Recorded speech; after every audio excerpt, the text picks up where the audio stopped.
All right. Well, I've been down.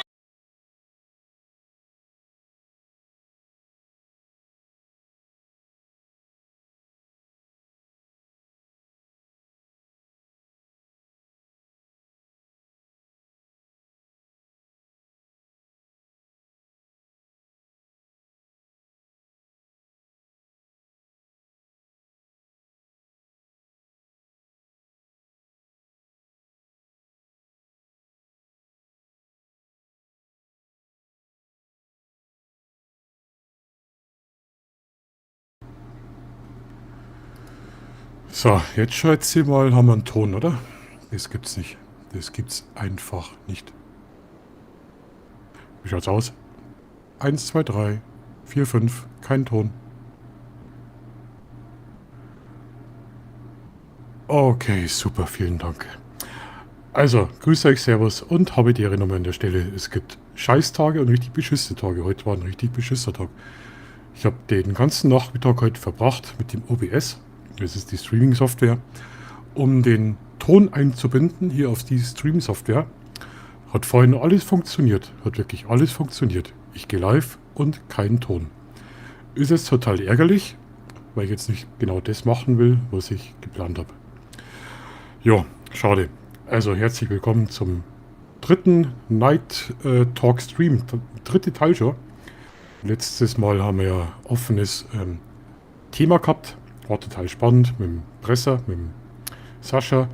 Heute haben wir das Thema KI und da hat mich der Andreas Pott drauf gebracht, wer jetzt beim Chat erwähnt hat. Er beschäftigt sich mit KI.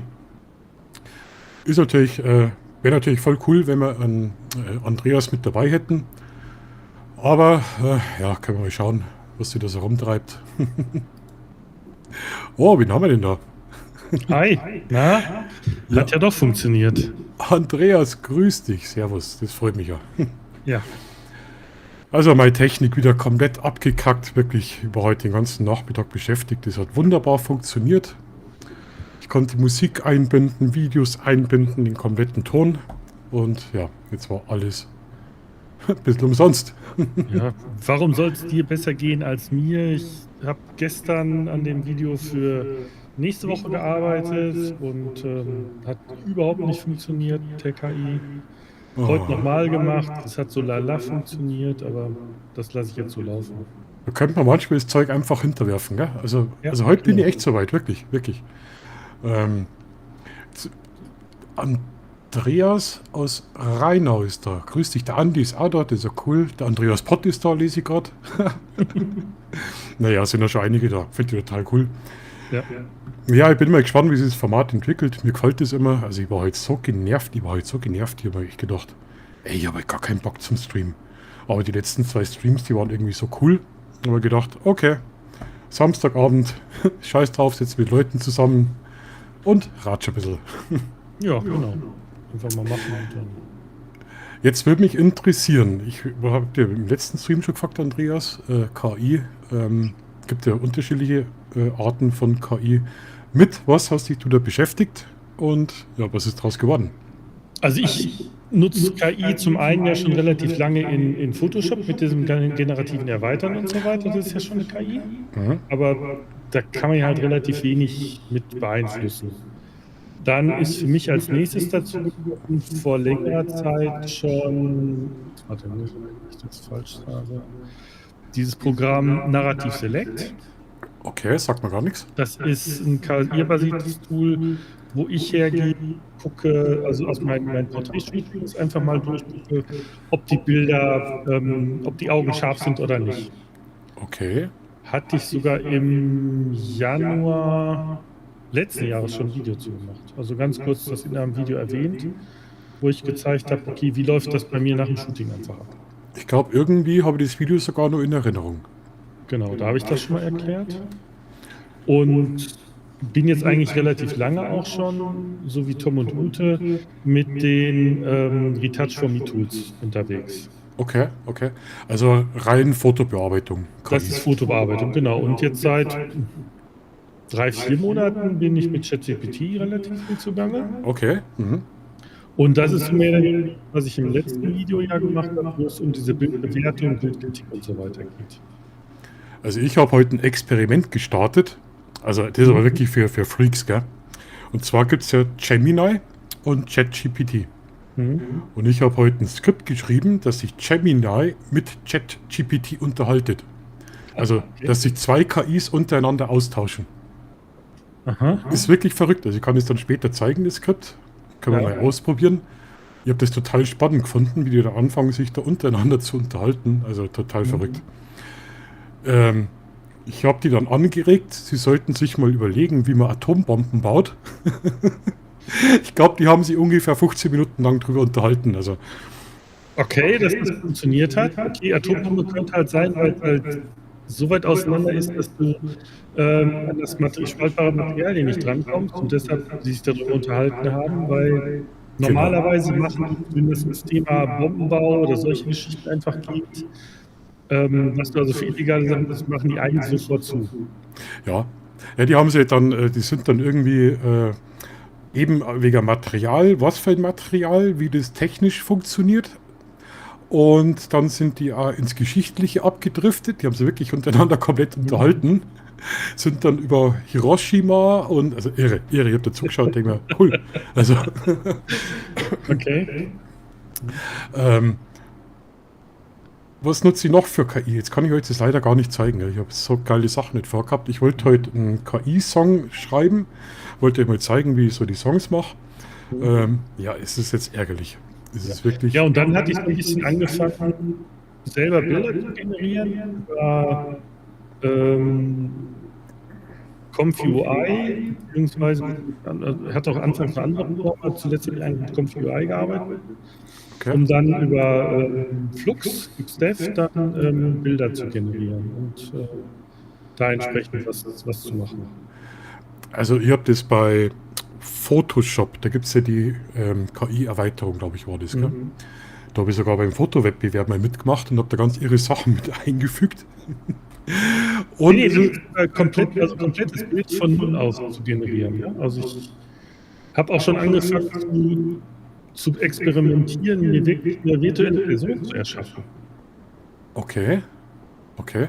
Also die Idee war dahinter zu sagen, okay, man hat ja immer bei den Porträtshooting, die ich mache, das Thema, dass man sagt, man diskutiert mit dem Model, dass man Beispielbilder hat, dann ist es extrem aufwendig, die Bilder zu suchen. Da war die Idee zu sagen, warum lasse ich mir die nicht einfach selber generieren?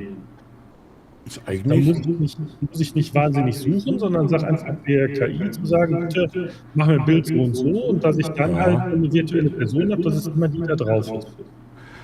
Im Chat schreiben es gerade, Andreas, du hast ein bisschen ein Echo drauf. Auf dem Mikrofon. Vielleicht kannst du da irgendwas ändern. Es gibt ja... Also ich höre es eigentlich auch. Okay. Also, Vielleicht bei den Einstellungen, da kannst du bei den ich habe Einstellungen... die gleichen Einstellungen, wie ich jetzt letztens beim Uwe drin war. Und der hat das auch mit Ustream gemacht. Ah, okay. Es gibt ja da mittlerweile Apps. KI-Apps ist sowieso momentan Katastrophe. Markus, hast du vielleicht meinen Ton bei dir noch irgendwo, dass dein Mikro mit den Ton aufnimmt? Nein. Sonst schalt mal bitte dein Mikro aus. Jetzt ist dein Mikro aus. Genau, jetzt habe ich kein Echo. Dann drehe ich dich mal ein bisschen leiser. Sag mal was. Ja, jetzt von daher. Also ich höre jetzt gerade kein Echo. Dann drehe ich dich einfach ein bisschen leiser und dann müsste Genau. keine Rückkopplung drauf sein. Also das ist das, warum ich zum Beispiel mit Kopfhörern arbeite. Da fühle ich mich nicht frei mit Kopfhörer. Freigeist. Ja, ich habe halt auch Angst, dass genau das, was du jetzt, ich höre mich so gerade wieder. Ich habe natürlich jetzt hier ein Mikro, was nach vorne weggeht. Deshalb könnte es sein, dass bei mir das einfacher ist, aber trotzdem nehme ich die Kopfhörer. Und dein scheint eins zu sein, was in alle Richtungen aufnimmt. Und das könnte jetzt das Problem sein. Du müsst also jetzt hinten einen Abstatter haben. Nee, bei mir ist also Niere eingestellt. Bei mir geht es eigentlich nur noch vorn. Aber sollte wieder ein Echo drauf sein, dann beschwert euch bitte, Chat. Ich werde das einfach ignorieren. Nee, Spaß. Nee, und die Idee ist halt dann wirklich zu sagen, ich generiere die dann halt selber und habe dann so eine virtuelle Person. Oder wenn man sagt, man hat jetzt hier ein Beispielbild und ich würde es zum Beispiel in einem Video zeigen wollen, dann habe ich immer sofort das Problem, wie sieht das jetzt aus mit Rechten und so weiter. Also dann könnte man ja sagen, Ja. okay, ChatGPT hier, beschreib mir das Bild und dann das in ComfUI reingeben, das als Prompt, um dann zu sagen, das neu generieren zu lassen. Da habe ich ja ein komplett anders geschaffenes Bild. Okay. Das Schlimme ist, da habe ich jetzt vor kurzem so einen Fall mitbekommen in den Medien, das war in Amerika drüben.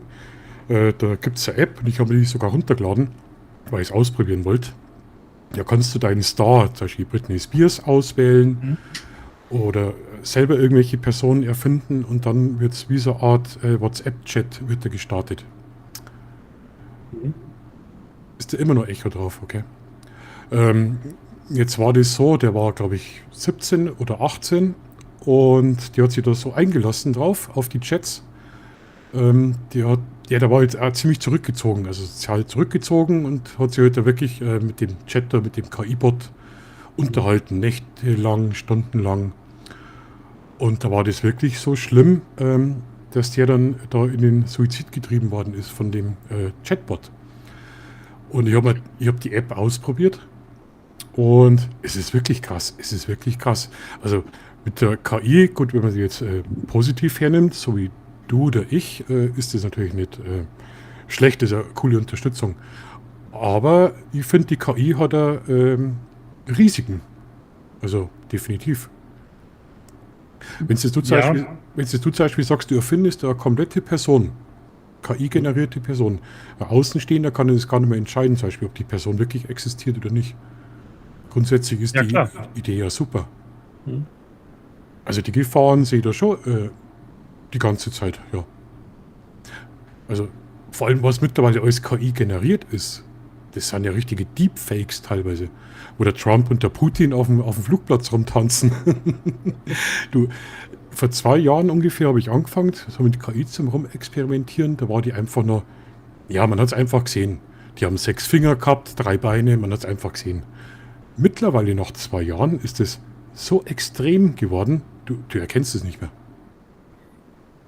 Ja, also gibt es definitiv gute Modelle, die das entsprechend super gut können, aber also gerade mit dem Flux, wo ich da ein bisschen rumexperimentiert habe, da hast du es auch immer noch gehabt, dass du ein drittes Bein mal hattest oder dass du mal die 6 Finger hattest und so. Also Genau. das passiert da halt immer noch. Ich habe da zum Beispiel ein Beispiel, ich schaue mal, ob ich das kurz einblenden kann, ob ihr es seht. Warte mal. Gut, an Ton hört es jetzt natürlich wieder nicht, ist klar. Ich probiere es einfach mal und dann schauen wir mal. Das ist jetzt mit Veo 3.0 von Gemini gemacht. Probieren wir es mal. Also man hört es ganz leise. Erkennt man nicht mehr, gell? Erkennt man nicht mehr. Das schaut aus wie eine reale Person. Ach, den Ton haben wir ganz leise gehört, ja. Ja, also ich denke, das ist genau der Grund auch für das Echo, dass dein Mikro trotzdem noch die Umgebungsgeräusche aufnimmt. Jetzt schauen wir mal, ich hab's aber. Ich hätte es eigentlich richtig eingestellt. Mal schauen. Mal ein bisschen lauter. Ja, weil letzte Woche war es ja auch kein Problem. Naja, letzte Woche habe ich den Ton über OBS nicht eingebunden gehabt. Ah, okay.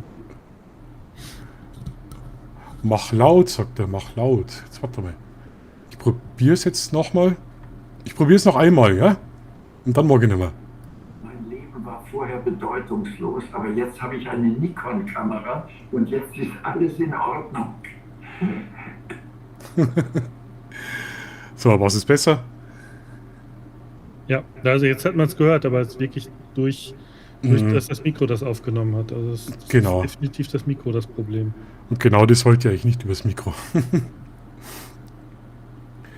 Ja, jetzt wollte ich, wie gesagt, eigentlich den Song machen, aber das können wir eigentlich vergessen. Aber wir könnten mal ausprobieren, wenn Interesse besteht, ob wir Gemini und ChatGPT zum Laufen bekommen. Und dann, mach das doch mal. Also wenn es euch interessiert, könnt ihr das mal starten. Dann müsste ich hier mal umschalten. Moment. So. Jetzt passt auf. Es geht bei Mac natürlich übers Terminal. Ich habe da so ein kleines Programm geschrieben. Jetzt wird es wahrscheinlich nicht viel erkennen, wenn der Bildschirm so geteilt ist. Jetzt passt auf. Und zwar CD Desktop.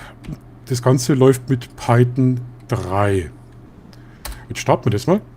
Und dann öffnen sich automatisch 2 Fenster in Chrome. Und zwar haben wir hier einmal ChatGPT und da drüben haben wir Gemini.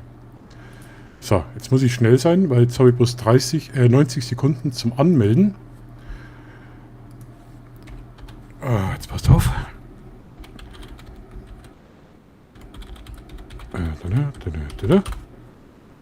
So, anmelden. Dann melden wir uns bei ChatGPT an. Da gibt es dann immer eine Fehlermeldung. Da will er natürlich wissen, ob ich ein Mensch bin. Ja.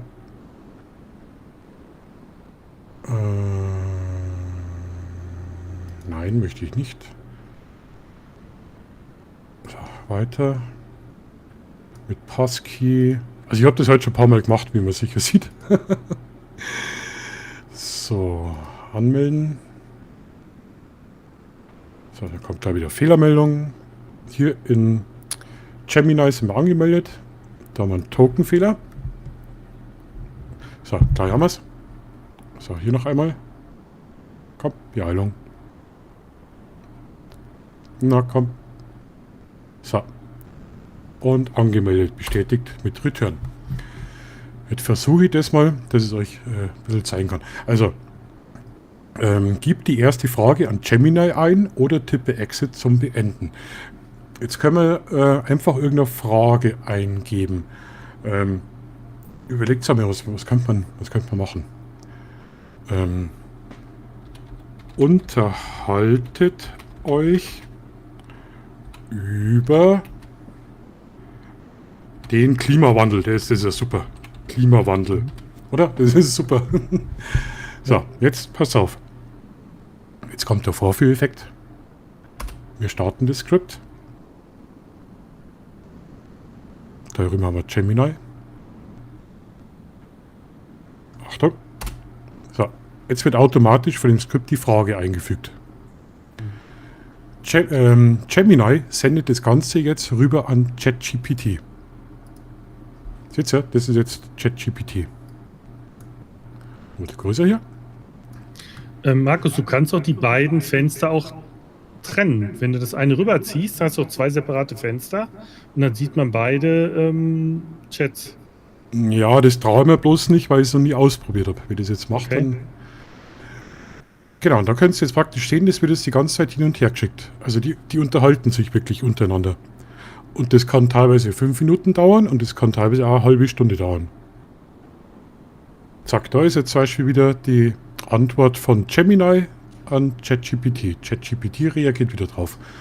Und so läuft es komplett autark. Also total spannende Sache. Und ich bin mir sicher, wenn man das ein bisschen ausreizt, dass man wirklich verrückte Sachen machen kann. Also wie gesagt, das sind meine Hände. Ich mache nichts. Das läuft alles automatisch.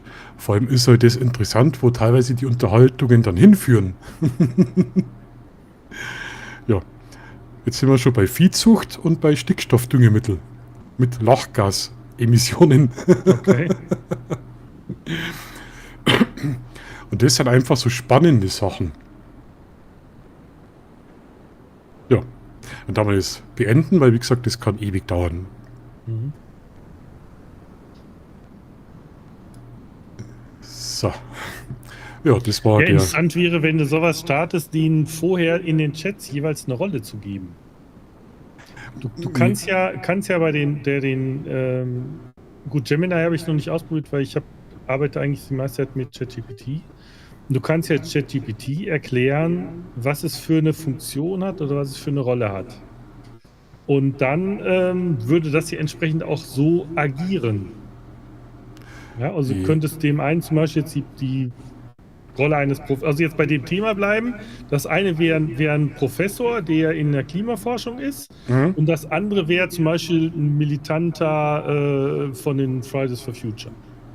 Das wäre interessant, Und das hat Andreas, das merke ich mir. Das wäre interessant, ja.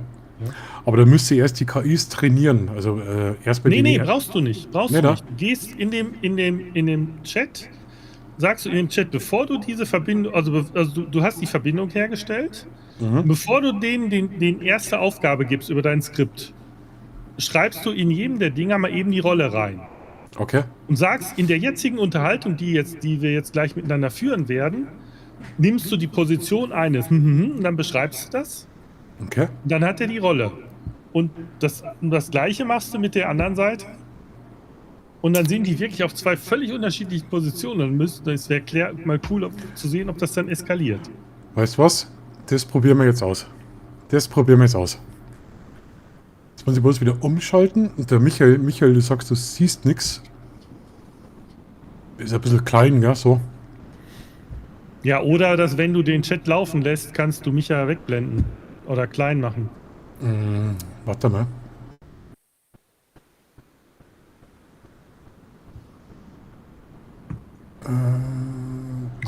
So ist besser, glaube ich, oder? Ja, genau. So, gut. Also, dann Weil bei starten wir mir das das nochmal. Bild halt ein bisschen unscharf ist. Das ist wahrscheinlich, mit was streamst du jetzt? Ja, mit dem Programm bin ich nicht so zufrieden. Der Stream sollte in 1K sein, aber ich habe nicht noch 1K Ja, wird aus. mir bei YouTube auch angezeigt mit 1K, aber Also, der Text ist halt unscharf, der jetzt in dem Eingabebox ist. jetzt muss ich mich natürlich wieder schnell anmelden. Ist nämlich gar nicht so einfach, weil Google und so weiter, die haben da solche Sicherheitsvorkehrungen, dass du da nicht so einfach mit dem Skript drauf zugreifen kannst.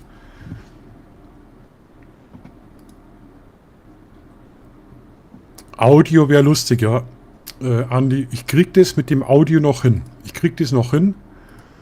Weil irgendwie muss das funktionieren. Also wenn ich alleine streame, dann ist das Audio kein Problem. Wenn ich Gäste habe, dann schon, weil ich den Gast Ton auch mit einbinden muss. Das ist der riesenblöde Fehler. So, jetzt ChatGPT. Okay, gut, das haben wir geschafft und bestätigt. So, und jetzt meinst du, jetzt nehmen wir Gemini Genau. und geben der eine Rolle. Genau. Wie können wir es am besten schreiben? Ja, die Frage ist, welches Thema nehmen wir? Und dann können wir uns ja dazu zwei Rollen ausdenken. Ich glaube, das mit dem Klimawandel.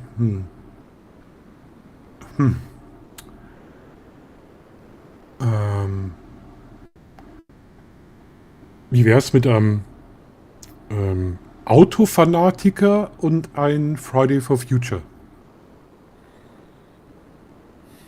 So ein Ja, können wir Autofan. machen. Genau. Dann gehen wir mal ein. Spiele die Rolle. Nee, nicht die Spiele die Rolle, sondern Nicht? in der folgenden Unterhaltung Ja. hast du die Rolle eines autobegeisterten Tuning-Fans, Ja, genau, das ist gut.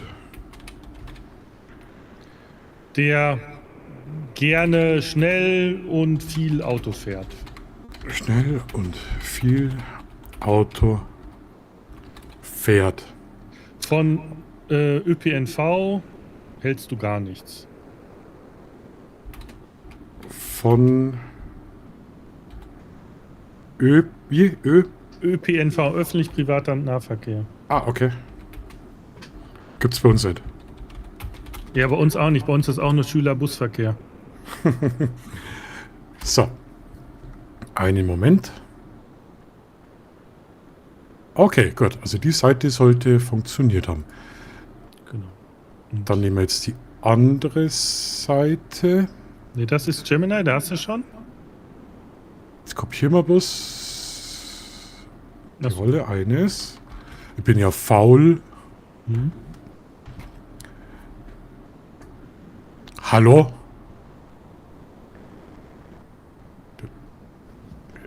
Ach komm.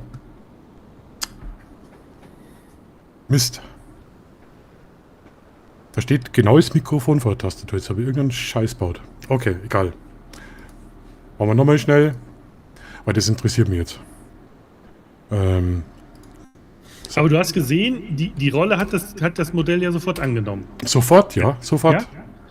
Und das ist das, was man ja ganz häufig auch, wenn man bestimmte Aufgaben haben möchte oder so, Ja. wird die Antwort besser, wenn man dem KI-Modell einfach sagt, okay, du nimmst diese oder jede Rolle ein. Und da kann man die dann auch die Antworten so ein bisschen, ja, steuern ist falsch, aber man kann sie so ein bisschen eingrenzen. Ja, man kann die auch so ein bisschen umgehen, gerade bei Themen, was die nicht so gern haben. Wenn man denen praktisch so eine Rolle gibt, ja. Ja, genau. Wobei da auch schon wieder Sicherheitsvorkehrungen mittlerweile eingebaut worden sind. Also vorher hast du irgendeine fiktive Person erfunden und die hat dann irgendwas machen können, was du normal in ChatGPT nicht machen hättest können. So. Ach, das tut mir jetzt echt leid, dass ich da so blöd drauf gedrückt habe. Ich sag das Wurstfinger. Oh.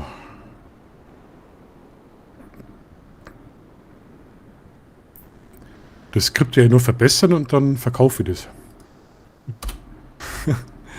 So, also. Jetzt schreibe ich das nochmal. Jetzt lass mich überlegen, wie war das? In dieser Unterhaltung spielst du... Nee, hast du die Rolle? okay. Okay. Hast du die Rolle eines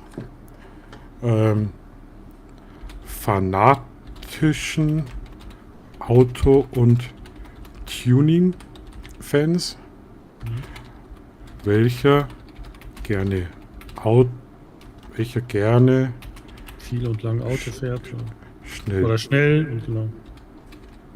Auto fährt Und nichts von ÖPNV hält. und nichts von, schreiben wir es mal aus, weil ich glaube, das heißt regional immer anders. Okay. Verkehrsmitteln hält. So, dann schickt man das ab.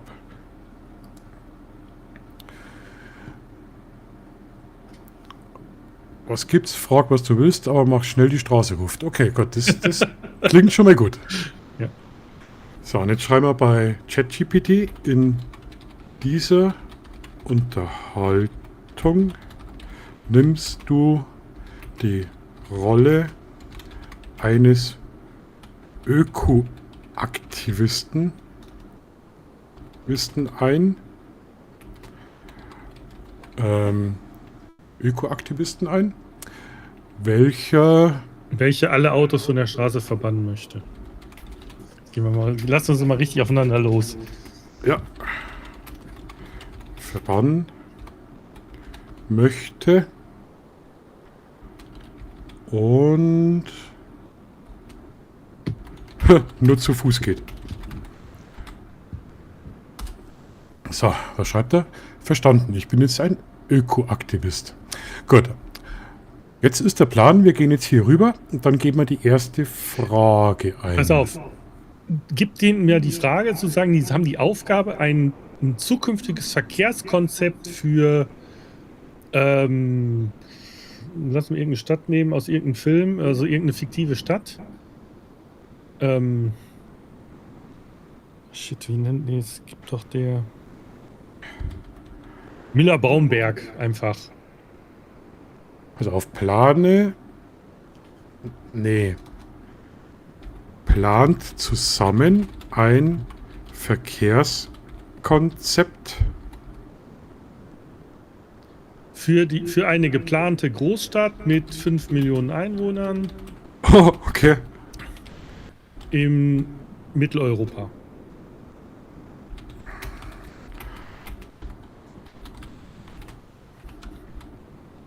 Einwohner in Mitteleuropa. Okay, dann starten wir mal, oder? Ja.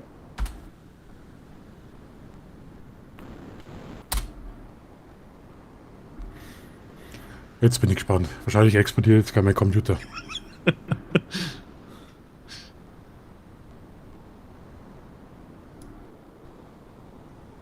Ich kann es leider nicht lesen. Ich weiß nicht, ist bei... So unscharf, echt.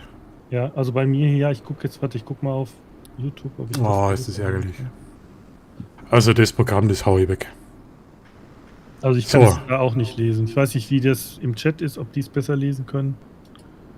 Also, dreh die Mucke auf und genieß die Fahrt. Und dann der andere, ich kann das total nachvollziehen. In einem eigenen Auto fühlt man sich eben frei in der eigenen Komfortzone und so weiter und so weiter. Dann schreibt der andere, mein Verkehrskonzept. Was? Okay. 5 Millionen Probleme, aber ich hätte da eine ganz einfache Lösung. Lasst sie alle Auto fahren. Okay. Also die streiten da wirklich untereinander gerade. Es ist verrückt. Haha, das ist ja mal ein Konzept. Statt die Städte zu beruhigen, machen wir... Mal schauen, vielleicht kann ich es da drüben besser vorlesen. Luftverschmutzung und Lärm, das ist die Musik der Stadt. Das sind die Geräusche der Freiheit. Und wer das nicht hören will, der kann sich ein Haus auf dem Land kaufen. Okay, also die streiten da wirklich. Das ist interessant. Das ist ein cooles Experiment. Ja. Das war eine gute Idee, Andreas. Da werde ich noch ganz viel Spaß haben. Ja. Na, perfekt. Dann schau, dass ich das wieder hier groß schalten kann. Zack. Also die Qualität von dem Stream ist wirklich... Also hat man noch nichts lesen können, oder? Nee. Okay. Das ist Also ich weiß nicht, wie es bei den anderen ist, aber ich konnte halt nichts lesen. Okay. Das ist... Ja gut, das ist der dritte Stream, ja. Dann weiß ich da Bescheid. Da wäre vielleicht umsteigen auf StreamYard oder so. Aber das geht natürlich gar nicht. Vor allem, wenn man es auf dem Desktop herzeigen will. Vor allem, es sollte 1K sein. Ja. Also hier Michael sagt auch, er kann nichts sehen. Mhm. Ja. Andi sagt, Audio wäre lustig. Ja, du kannst sie ja theoretisch auch erzählen lassen. Aber ich glaube, das wäre Ja, halt dann auch stimmt. noch schwierig. Ja. Also wieder was gelernt. Der erste Stream, zweite Stream, der dritte. Ich habe echt gehofft, dass das heute funktioniert. Wirklich, wirklich. Ja. Ja, Max, hast du mein Video von letzte Woche gesehen? Von letzten Sonntag? Nein. Wo es um die Bildbewertung über KI ging? Nein, bin noch nicht dazu gekommen. Ja. Warte mal. Lass mich mal schnell gucken. Ich komme momentan kaum zum Schauen. Das ist... Okay.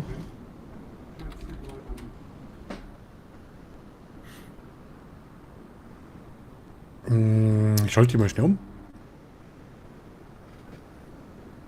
Ja, da haben wir ihn ja. Ja. Ach, Bildkritik mit KI, 2 Tools, 4 Fotos, korrekte Tipps statt Floskeln. Mhm. Okay. Es gibt natürlich gleich mal den Daumen nach oben. Na, das habe ich noch nicht angeschaut. Und also wenn du ein bisschen rein scrollst, sieht man die 4 Bilder, die ich halt habe kritisieren lassen, lass mal so stehen. Und das unten rechts, das Bild, das ist KI generiert. Oh, okay. Und zwar suchte ich da ein Bild, wo wirklich hier dieser Fehler mit dem Stecker drin ist. Und war einfach auch das Experiment für mich, ob die da anfangen rumzumeckern, dass das da ein Bildfehler ist. Okay. Du meinst hier den Schatten, oder was meinst du hier? Nee, da ist genau diese Steckdose mit dem reingesteckten Stecker. Ah, okay. Ja, das muss man noch anschauen. Wie lange dauert das? 45 Minuten. Wow, du Ja. hast da richtig Mühe gegeben. 3/4 Stunde. Ja. Ja, Wahnsinn. Ja, und du kannst halt alle Outputs von den KI-Modellen kannst du die runterladen, die sind als Dateien abgelegt und so weiter. Kannst du Okay. alles, kann man, also ich hat auch die Befürchtung, dass man das halt zu schnell durchläuft, da nicht alles lesen kann, weil ich halt auch nicht alles vorgelesen habe und habe dann gesagt, hier komm, ich stelle ein Paket zur Verfügung, wo die Sachen drinstehen.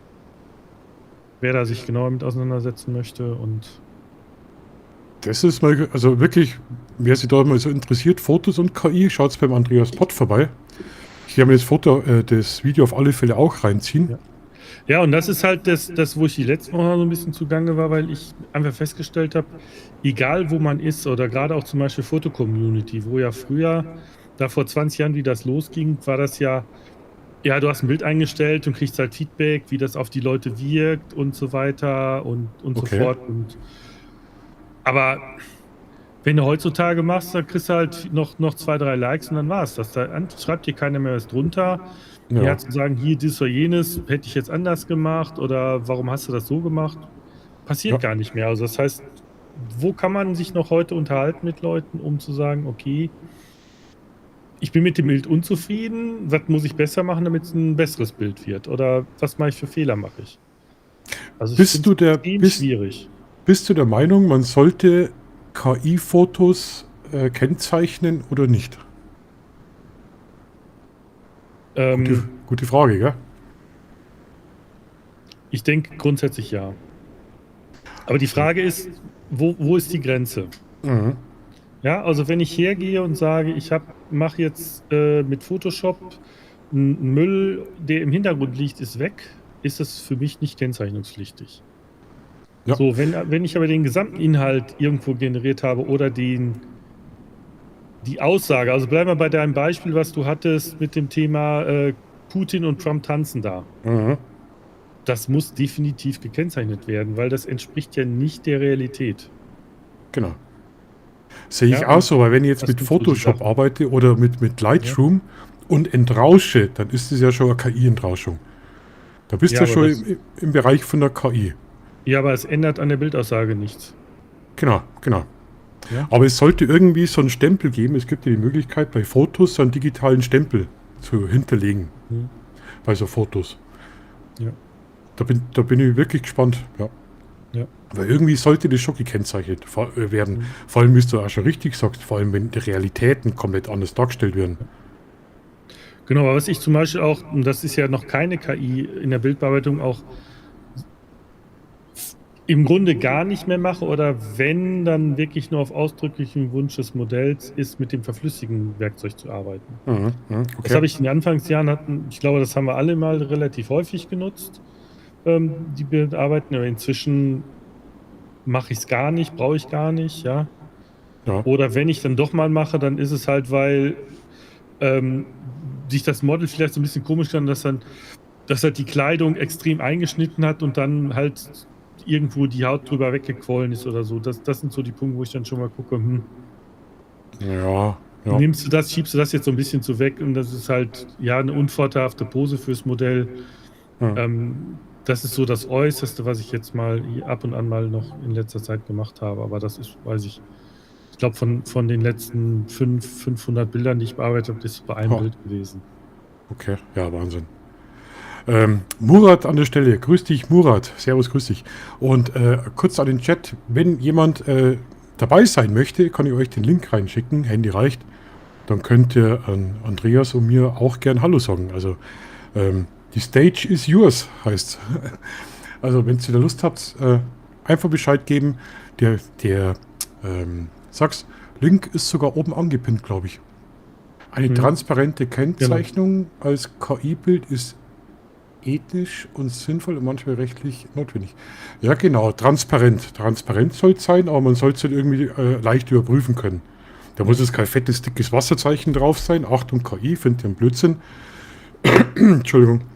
Aber irgendeine digitale Signatur, glaube ich, wäre schon ganz interessant. Ich Gut, möchte, vor einem Jahr hat ja Instagram angefangen, das automatisch zu machen. echt? Und ja, aber die haben einfach willkürlich, das ist also absolut willkürlich gewesen. Ich kenne halt einige Leute, von denen sind alle Bilder damit gekennzeichnet worden. Oh, Die haben okay. das auch nicht wegbekommen. Hab dann aber im Hintergrund gelesen, dass Meta, das ist ja der Konzern, der dahinter steht, Mhm. die hatten irgendwo in den AGBs drin stehen, dass als KI gekennzeichnete Bilder, dass sie die fürs Training von ihrer KI benutzen dürfen. Und Ja. deshalb sind die dann hergegangen und haben willkürlich Bilder, wo sie die sie haben erkennen lassen, ach, das können wir gut gebrauchen für unser KI-Training, behaupte ich jetzt, dass sie dann auch die einfach mal als KI generiert gekennzeichnet, damit sie die nutzen durften. Das ist nämlich die andere Seite, die Daten, das Farming, das Abgreifen, eben um die KIs zu trainieren. Weil umso mehr die trainiert sind, umso mehr Daten die haben, desto besser sind die und dementsprechend erfolgreicher und dementsprechend mehr Geld wird erwirtschaftet. Ja. Und das ergibt natürlich jetzt Sinn, wenn du sagst, okay, da werden wirklich auch Fotos abgegriffen und geklaut. Ja. Es ist ja nichts anderes wie klauen. Genau. Da ist zum Beispiel auch ein Riesenunterschied zwischen Gemini und ChatGPT. Okay. ChatGPT kannst du das ja auch selbst, wenn du einen Frei-Account hast, kannst du das in den sobald du dich anmeldest, kannst du das ja abschalten, dass die Daten nicht zum Training des allgemeinen Modells genutzt werden. Das habe ich sogar irgendwo gelesen, ja. Genau, bei Gemini habe ich es noch nicht gefunden. Ich habe aber das entsprechend recherchiert für das Thema API, weil ich auch mit der API so ein bisschen am rumexperimentieren bin. Okay. Da kommt in ein paar Wochen auch nochmal ein Video. Da bin ich aber noch nicht so weit. Bei ChatGPT ist es so, wenn du über die API arbeitest, ist es grundsätzlich ausgeschaltet, per Default. Okay. Und bei Gemini steht in den AGBs drin, sie können die dafür nutzen. Alles, was über die API läuft, können sie bei Bedarf dafür nutzen.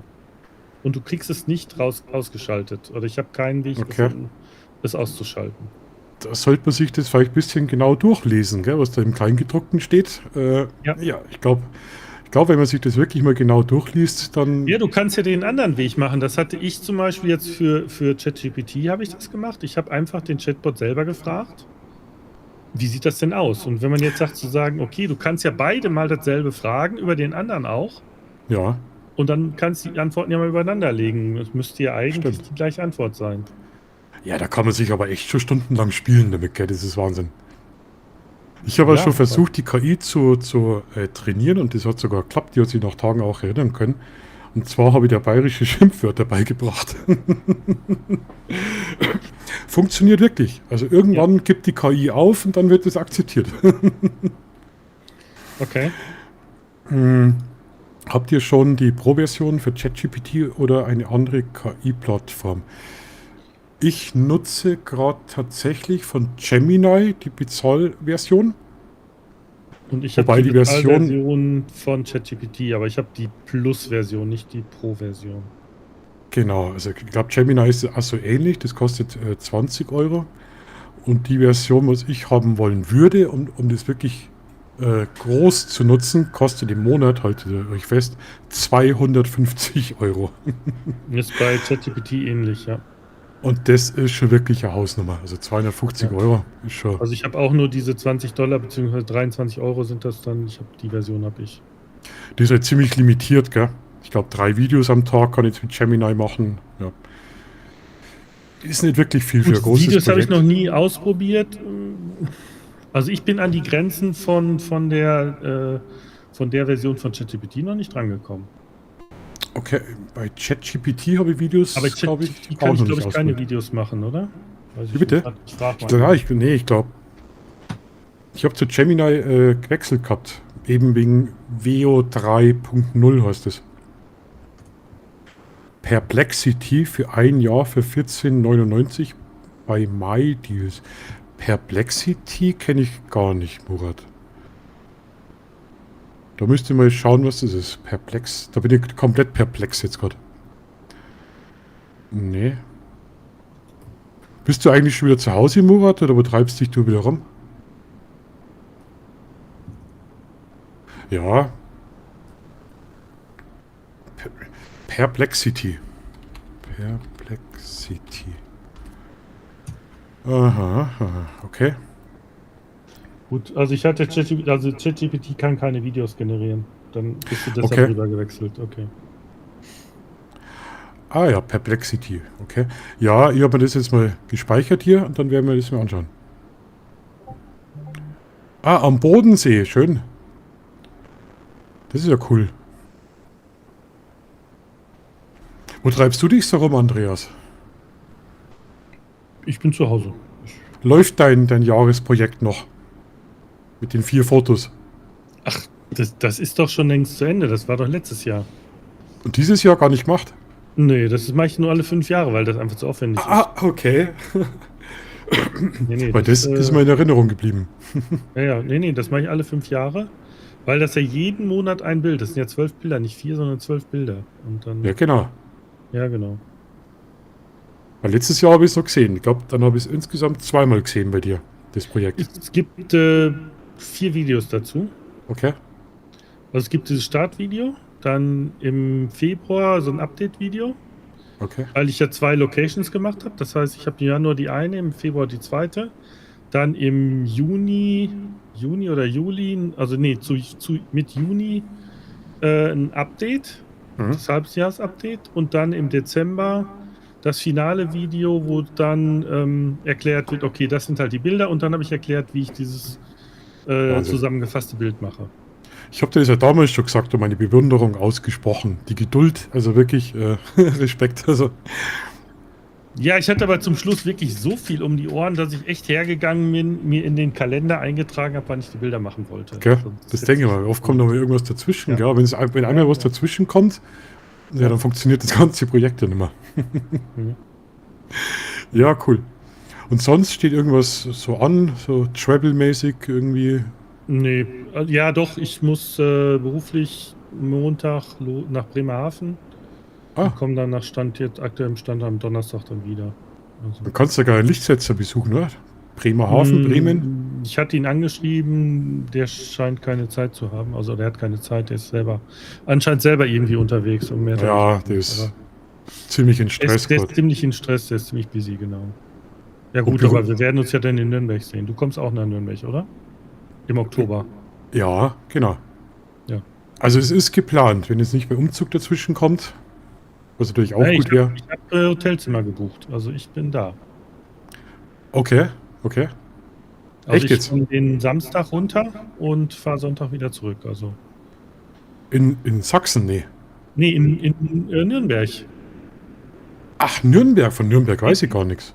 10. bis 12. ist doch da die. Ach shit, wie heißt sie? Da ist doch so eine Fotomesse. Okay. Lass mal schnell gucken. Nürnberg Fotomesse. Ich kann in meinem Kalender nachgucken, weil da ist der Termin ja drin. Imaging World habe ich hier. Genau, Imagine World, genau. Ah, okay. Die ist Und Nürnberg. das ist ja cool. Ach, da weiß ich gar nichts davon. Ja, wie? Hat mir wieder keiner gesagt. Das ist so gut, dass wir darüber sprechen. Ja. Aber soweit ich weiß, will der Thorsten, also der Lichtsetzer, auch da sein. Okay. Der andere Thorsten nicht. Der ist wohl im Urlaub, wenn ich das richtig weiß. Und Manuel will wohl auch hin. Der hat doch ein Video gemacht. Also ich meine, der sagte in einem Video, sagt Manuel, dass er auch kommt. Okay. Also Normalpreis für alle Interessierten ist 25 Euro fürs Wochenende. Und das Sonntagsticket kostet 15 Euro. Also finde ich jetzt. Ja, und wenn man einen Workshop bucht oder einen Vortrag bucht, dann ist das Wochenendticket mit drin. Ah ja. Na, das wäre mal interessant. Nürnberg ist jetzt auch nicht so weit weg von mir. Ja. Also ich habe einen Fotowalk gebucht, den Sonntagmorgen. Und einen Vortrag den Samstagmittag. Okay. Und sonst. Wäre direkt zum Überlegen. Dann treffen wir uns einmal. Ja, dass man sich dann mal persönlich trifft, genau. Weil so ganz in den Süden nach Bayern kommst du, glaube ich, selten, gell? Ja, ergibt sich irgendwie einfach nicht, genau. Also der Spaß Murat kostet fürs Ganze. Achso, du meinst den Workshop wahrscheinlich. Was kostet denn der Workshop, Andreas? Du müsstest das wissen. Warte mal, der eine hat irgendwie paar 60 Euro. Sonst müssen wir eben auf die Seite einfach drauf gehen. Aussteller werden. Oder wären wir Aussteller? Haben wir irgendwas zum Ausstellen? Nee, haben wir auch nicht. Du kannst den Murat ausstellen. Den Murat? Nee, ach, da ist Workshops entdecken. So. Passenden Workshop finden. Wobei da halt schon viel ausgebucht ist. Okay. So,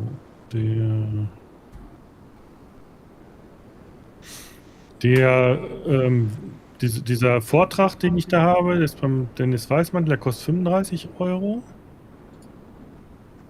Und der Walk mit dem, nee, das ist nicht der richtige.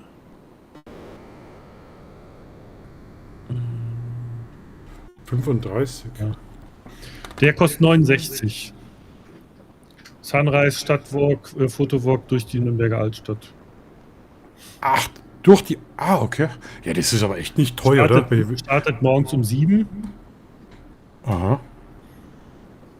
Es gibt auch einen Sunset Walk, das halt zum Sonnenuntergang losziehst. Das ist halt dann auch für den Sonnenuntergang auch 69 Euro. Und dann, also es gibt so verschiedene Geschichten.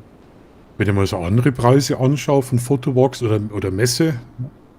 Ja gut, es gibt dann da auch zum Beispiel hier von hier der Julia Schwegmann, die Mitarbeiterin da von Krolog Gerst, die macht zwei, einmal Lichtsetzung mit Dauerlicht, der ist aber schon ausgebucht, der kostet 279. Ah, Und dann Einstieg in die Videografie mit spiegellosen Systemkameras, auch 279 Ja. Euro. Also da gibt es halt schon teure Sachen, aber die laufen dann auch, warte mal, der Das den man aber- buchen könnte, da sind wir dann schon eher bei den Preisen, wie ich die kenne. 4 bis 8 Teilnehmer, 6 Stunden. 6 Stunden? Ja. So, Ja, von aber 6 solchen Stunden Sachen- ist auch schon eine Hausnummer, gell? Ja, zum einen, ich meine, gut, über den Preis kann man sich jetzt hin und her streiten, aber ich bin eigentlich oder will eigentlich darunter, um halt auch Leute zu treffen und deshalb Eben. Also genau um das geht's mir. Also ich würde jetzt da nicht irgendwelche Fotowalks... den Vortrag, der dauert halt eine Stunde den Samstag, da habe ich gedacht, okay, das wollte ich mir vom Dennis einfach mal anhören und das Ja. habe ich dann gemacht aber sonst, nee. Ja, Murat, deine Fotos sind cool, ja. Also vor allem mich hat es immer fasziniert. Ich schaue an Murat schon länger, wie der so angefangen hat. Gut, ich habe auch vor 2 Jahren angefangen. Aber wie die Leute immer besser werden, das fasziniert mich immer. Das gefällt mir brutal. Und bei Murat habe ich es auch ganz deutlich gesehen. Christian Heigl, grüß dich. Servus. Nochmal auf das Thema zurückzukommen. Also ich würde jetzt da nie 6 Stunden durch Nürnberg laufen. Das mache ich allein oder zu zweit mit einem Ding. Nee, dieser 6-Stunden-Workshop von der Julia, das ist halt irgendwo, ich glaube nicht, dass sie durch die Stadt laufen. Das heißt, die machen da irgendwo in einem Workshop-Raum, dass sie dann mit 4 bis 8 Leuten Okay. dann mit einem Modell, nee, das ging jetzt um Video. Also wird sie da irgendein Konzept haben, was sie dann mit denen abarbeitet. Okay. Weil mir würde es ja wirklich darum gehen, die Leute zu treffen. Und auch Ja, wenn ich genau. dann vor der Messe stehen würde, ich hätte wahrscheinlich meinen größten Spaß. Also, müsst ihr mal schauen. Also Nürnberg ist ja nicht so weit weg. 3 Stunden, 4 Stunden mit dem Auto. Das, Ja, doch so weit von dir. Ja. ja, ich bin ja ganz, ganz rechts unten. Okay, nee, weil ich fahre von mir aus auch 5 Stunden. Ah, okay. Müsst ihr mal nachschauen. Im Oktober, ja. Oktober ist aber... Der Lichtsetzer will da kommen. Das geht ja nicht. Wir sind ja im Oktober ganz woanders eigentlich. 10. Ja, aber da an bin dem ich... Wochenende denn? 10., 11., 12.? Das Ich weiß meine, ich jetzt gar nicht. er wollte nach Nürnberg kommen. Okay. Ja, vielleicht fährt er auf dem Heimweg dran vorbei. Das kann natürlich auch sein. Das kann sein, ja.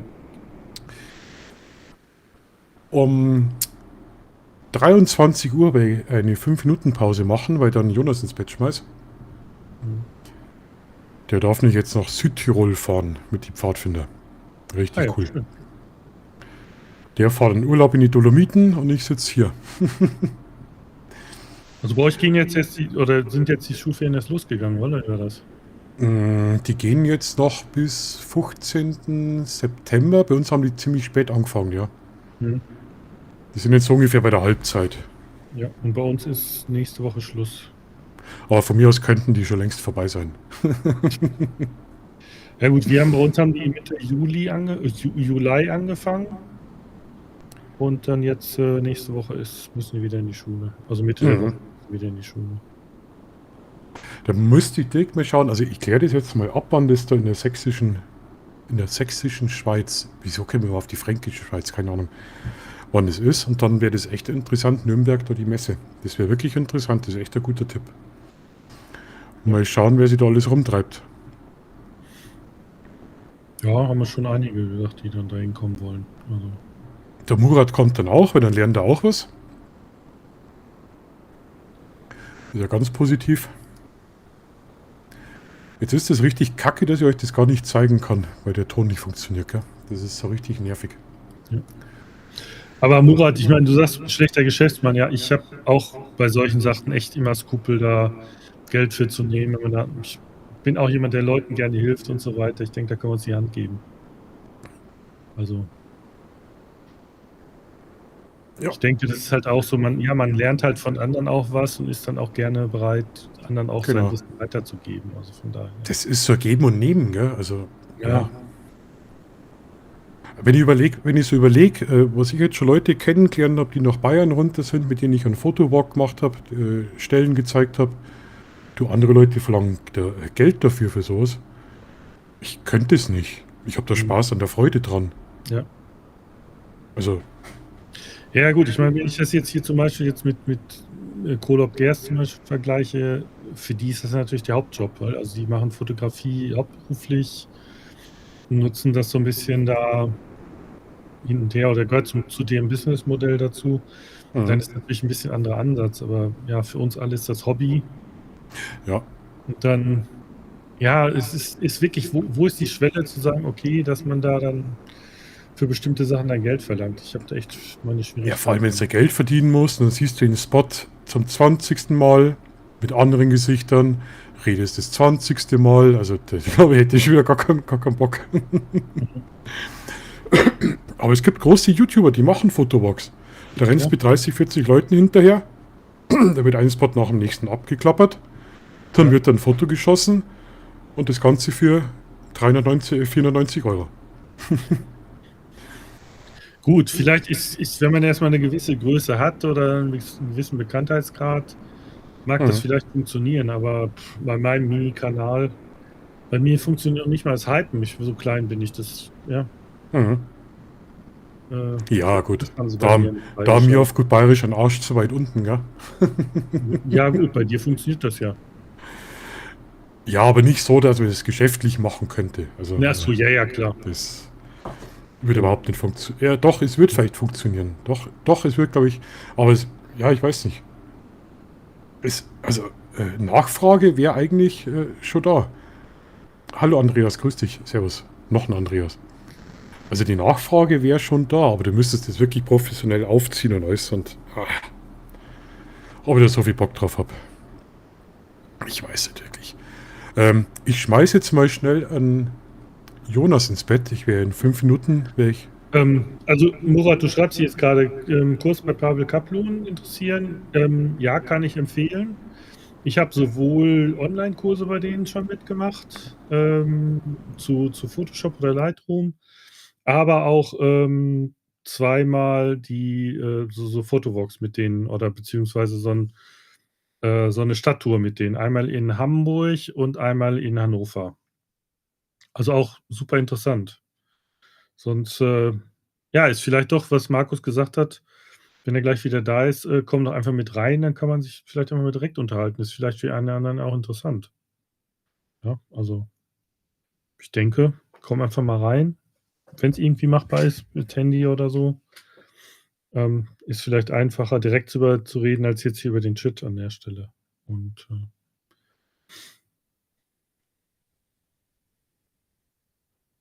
ja, ich meine, die Videos, es geht halt dann noch mal, je nachdem, was für ein Thema man dann hat, geht halt dann noch mal deutlich tiefer rein, weil das ist halt dann der riesen Unterschied halt. Bei den Videos schneidet er viele Themen dann einfach nur an oder werden bestimmte Sachen nur so mal eben ganz kurz gezeigt und. Also, ich habe zum Beispiel auch einen Kurs damals mitgemacht, wie man für Lightroom und für Camera Raw, wie man sich da entsprechende Presets selber baut.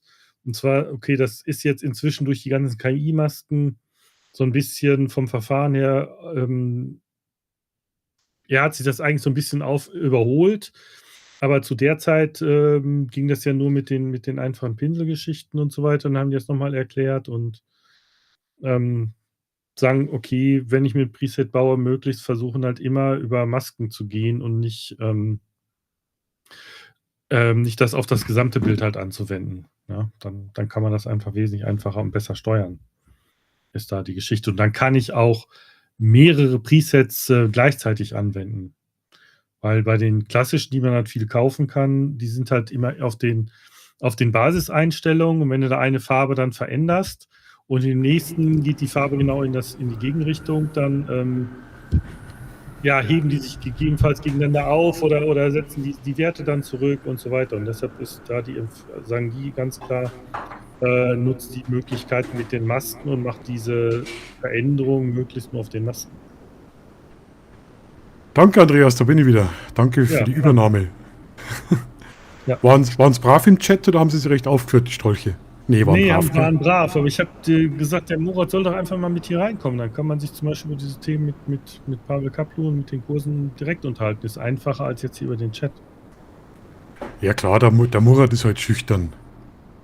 Ja, aber ich beiße doch nicht und ich bin normalerweise auch total schüchtern. Ich glaube, der Link ist oben angepinnt. Also nochmal an den Chat, jeder, der reinkommen will, ihr seid herzlich gern willkommen. Das Format lebt ja von den Gästen. Ich habe das auch voll cool von dir gefunden. Ey, nein, da ist der Murat. Sollen wir den jetzt wirklich reinlassen? Ja klar, warum denn nicht? Der beißt doch auch nicht. Brudi, grüß dich. Hi. Hallo zusammen. Sehr spontan gerade. Ja, warum denn nicht? Na, welche Ehre, super. Ja.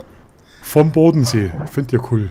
Nein, ich bin jetzt schon daheim. Wir waren den ganzen Tag am Bodensee, bisschen Schiffsfahrt, bisschen überflüssiges Geld für, mittlerweile eine Rundfahrt mit zu dritt haben wir ja 51 € gezahlt. Für 120 Minuten, 70 Minuten. Ich kann mich erinnern, dass vor 2-3 Jahren das um einiges günstiger war. Die Preise steigen, gell? Das ist irre. Aber bei uns die Seilbahnen, wenn du mal schaust, was die mittlerweile kosten. Also wenn ihr wieder Echo drauf habt, sagt bitte Bescheid, weil ich ein bisschen lauter gemacht habe. Gell? Also bitte Bescheid sagen. Der Stoppi ist auch da. Um Gottes, also sagt's mal, so ab 11 Uhr kommen die ganzen Leute. Habt ihr irgendwie nichts anderes vor am Wochenende? Ich habe Fußball geguckt. Aber türkische Liga. Und, okay. Ja, genau. Ja, cool. Ja, das ist. Ich habe gedacht, ja, jetzt gucke ich mal rein, weil ich es gesehen habe. Okay. Und unser Treffen holen wir mal nach, Murat, gell? Spontan machen wir das. Genau. Ja, cool. Ja, das ist ja schön, das freut mich. Da wird sich ja doch einiges noch. Super. So, jetzt kriege ich noch einen Kaffee, schaut's her, das ist Service. Schau mal, der Murat ist da. Sag mal hallo, Murat. Hi. Hi. Und der Andreas ist auch da, schau. Hallo. Hi. So, also gute Nacht. Gute Nacht. So. Ja, wir haben heute total viel über KI gesprochen, gell? Aber jetzt sind wir irgendwie in Nürnberg gelandet auf die Messe, gell? Das wäre echt interessant, glaube ich. Ich habe noch nie so einen Workshop gemacht. Also mich schreckt tatsächlich, die Preise schrecken mich ab. Muss ich ehrlich sagen, weil wenn ich dann mal so viel Geld in die Hand nehme, möchte ich dann schon irgendwie eine Sicherheit haben, dass ich da einen Mehrwert habe, weil ich bin privat hier auch in Donaueschingen mit 1-2 Fotografen befreundet, die sind Profis, die verdienen ja Geld damit. Und das seit Jahrzehnten, und ich bin im regen Austausch, also ich bin auch permanent am Lernen. Okay. Und wir gehen natürlich auch gemeinsam auf Fotokurse. Da habe ich nicht immer meine YouTube-Kamera dabei. Ich weiß, es ist Blasphemie, YouTuber ohne Kamera, der sich dann aber ich gehe auch mal so, wirklich, ohne dass ich ein YouTube-Video mache mit denen, und wir tauschen uns sehr aus und bekomme da auch sehr, sehr gute Tipps, wobei die auch zu mir eigentlich sagen, dass ich mittlerweile auf einem guten Level bin. Und mich eigentlich da auch auskenne, und wenn man das Lichtdreieck und so ein bisschen im Griff hat, und muss man halt öfters fotografieren. Ich war zum Beispiel heute mit einer Panasonic TZ81, hat einen CMOS-Sensor, aber wir hatten hier gutes Licht. Die kleine Kamera, die Kompaktkamera hat 24 bis 700 mm Brennweite. Wir haben so eine eben Bootsfahrt gemacht, dann habe ich die Birnau und so fotografiert am Bodensee, direkt vom Boot aus und so. Ich habe mir jetzt dann die Ergebnisse tatsächlich auf dem Rechner angeschaut und wenn man ein paar Fotografieregeln weiß, ein bisschen geschultes Auge hat und so, dann bekommt man ja mittlerweile wirklich, besonders bei gutem Licht, auch mit älteren Kameras sehr, sehr gute Bilder hin. Okay. Ja. Wenn mich jemand fragt, sage ich immer, einfach machen. Ja, genau, Ja, um das genau. geht. Ja. Wenn mich jemand fragt, also viele sagen, welches Buch soll ich mir holen und so. Ich denke mal, so für die Basics ist es gar nicht mal so schlecht. So ein bisschen Basics sich aneignen, theoretisch, und dann loslegen. Stundenweise fotografieren, jeden Abend. Ich habe eine Zeit lang mit dem Handy fotografiert, ganz normal mit dem Smartphone. Habe erstmal das theoretische Wissen ins Praxis aber erstmal Ja. mit dem Smartphone, weil das Smartphone hast du halt immer dabei. Irgendwann mal habe ich dann eine zweite Kamera gekauft. Bin bei Sony. Ich habe die Sony A6500 und die Sony 6600, also beides APS-C-Kameras. Die 6.5er habe ich dann irgendwann mal bei mir im Auto in den Kofferraum geschmissen und bin direkt nach der Arbeit ich wohne ja im Schwarzwald, also wir haben ja hier eine super schöne Natur. Und bin immer direkt nach der Arbeit dann irgendwo hingefahren, habe eine Stunde fotografiert. Was halt auch für mich halt sehr, sehr wichtig ist, was ich halt auch den Leuten immer so sage, auch daheim die Bilder zu bearbeiten, spielt eine ganz große Rolle. Weil besonders diese ältere Generation Fotografen sagen immer out of cam und hier und so. Ja. Ich bin offen und ehrlich da. Ich drücke da auch gerne mal in die offene Wunde. Meistens sind es halt aber auch Leute, die mit Photoshop und Co. nicht umgehen können oder sich das nicht aneignen möchten. Genau. Und dann kommen sie halt meistens mit der Ausrede out of cam. Deswegen ist mir der Pavel Kaplun so ans Herz gewachsen. Er hat zum Beispiel, ich bin auch einer, wenn ich jetzt irgendwo mal bin, dass ich dann auch mal den Himmel austausche. Ich tue das aber auch interessant. kennzeichnen oder ich kommuniziere das dann auch offen, wenn mich jemand fragt. Ja. Er hat es auch super gesagt in einem Video, das ist mir runtergegangen wie Öl. Er hat gesagt, wenn ich in irgendeiner Location bin, wo ich genau weiß, ich bin die nächsten 3 oder 4 Jahre nicht mehr hier. Es ist heute ein Tag, aber du hast einen Tag X, du bist irgendwo im Urlaub und du hast nun mal keinen interessanten Himmel. Nehme ich mir die künstlerische Freiheit unter der Bedingung, dass ich es natürlich auch kennzeichne, dass der Himmel ausgetauscht ist und tausche diesen Himmel aus. Wenn ich es kann, warum soll ich es nicht tun? Ja. Ich kriege dann halt immer wieder Kommentare, bei mir auch und so, stark bearbeitet und alles drum und dran. Man muss halt klipp und klar sagen, ich finde, Fotografie hat irgendwas auch mit Kunst zu tun. Und jeder von uns ist auf eine Art und Weise schon ein Künstler. Und man darf seine kreative Ader in seinen Bildern schon ausleben. Und den einen gefällt es und dem anderen gefällt es halt nicht. Ja. Und das ist halt für mich halt, sag ich mal, dieses schöne Hobby, was eigentlich für mich keine Grenzen hat. Ja, und Murat, gerade wenn die dann anfangen zu erzählen, ja, das ging ja früher auch nicht. Aber das ist ja völliger Quark. Also früher ist das halt in der Dunkelkammer gemacht worden, ja, und da sind auch die Himmel ausgetauscht worden und da Genau. sind Leute reingesetzt worden oder gerade in totalitären Staaten, da sind bei Gruppenbildern, wenn dann irgendeine Person nicht mehr so erwünscht war, dann ist die aus den offiziellen Bildern rausgenommen worden.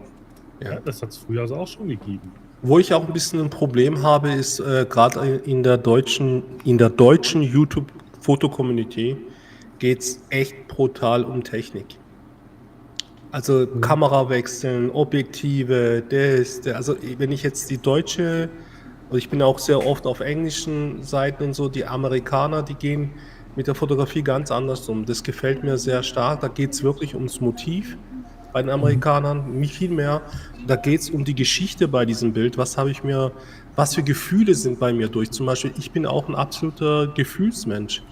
Wenn ich zum Beispiel ein Motiv suchend durch die Natur laufe, muss das Motiv in mir was auslösen. Es kann mit meiner Vergangenheit was zu tun haben, es kann mit meiner momentanen Stimmung was zu tun haben. Und ich mag es brutal, wenn Leute zum Beispiel sagen, als ich dieses Foto gemacht habe, hatte ich ja die Gedanken, die Gefühle. Es hat in mir eine gewisse Wärme. Aber warum? Ja, dass man auch selber warum gefallen mir wahnsinnige Sonnenaufgänge und Sonnenuntergänge? weil ich halt sehr viele Beziehungen in meinem Leben schon beendet habe und wieder angefangen habe. Vielleicht ist es das, ja. Das sind so Dinge, ja. Ich weiß es nicht, oder ich habe auch sehr viele geliebte Menschen in meinem Leben schon verloren, gut langjährige Freunde. Gerade in den letzten 2, 3 Jahren ist es wahnsinnig, was da abgegangen ist. Und das war irgendwie die Sonnenuntergänge und Aufgänge, die lösen in mir was aus, die mich natürlich vielleicht auch in meiner Lebenserfahrung irgendwie konfrontieren auch, ja. Und das fehlt mir ein bisschen so in der ganzen deutschen Fotocommunity, die Gefühle, die Gedanken. Es machen zwar welche, also man kann nicht alle jetzt aber was ich immer so wieder merke, ja, alle 5 Monate ein neuer Body, alle 4 neuer Filter, und ich war auch mal in diesem Kreislauf, da bin ich Gott sei Dank schon seit längerem raus. Ich versuche wirklich mit den Kameras, wo ich habe, teilweise sind die auch von 2018, 2016 oder noch älter, meine Bilder zu machen, und ich habe es wirklich geschafft, egal mit welcher Kamera ich jetzt unterwegs bin, mit schönen Bildern nach Hause zu kommen, die ich als schön empfinde. Klar, natürlich kann nicht sein, ich zeige es jetzt Markus oder die Andreas und ihr sagt, naja, Murat, so schön sind die nicht, aber ich selber empfinde sie als schön.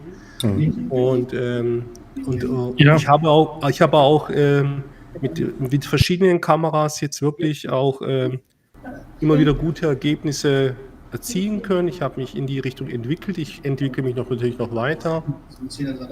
Und das ist, glaube ich, das Wichtige, was man für sich selber... Ja. Diese Entwicklung. Ja. Jetzt möchte ich da ganz kurz reingrätschen, Murat, weil wir sind da nämlich voll auf einer Wellenlänge.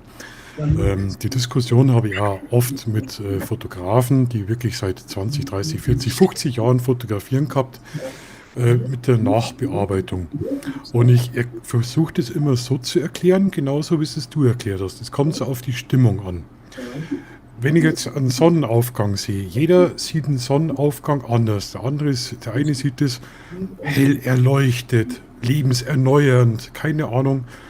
Ich sehe den Sonnenaufgang vielleicht ein bisschen anders, und das wirkt sich dann eben in der Fotobearbeitung aus.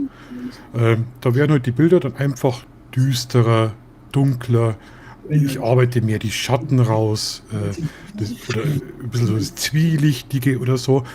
Dann ist es aber legitim, weil ich die Situation so empfinde. Und das ist die künstlerische Ausdrucksweise, die ich mir nehme, dass ich das Bild so bearbeite. Da heißt es immer, ja, aber so ist es ja nicht in Wirklichkeit. Doch, so ist es aber in meiner Wirklichkeit. Und um das geht es, meine Wirklichkeit, das, was ich sehe, empfinde, darzustellen. Und da gibt es wirklich Leute, die sind da hartnäckig. Die sagen, nee, das ist ja Schmarrn, das geht so nicht. Ja, Moment, was ist denn die Wirklichkeit? Das, was wir sehen, ist auch nicht die Wirklichkeit, weil unser Gehirn filtert auch Sachen raus. Ja, also geh mal daher und geh mal durch die Stadt.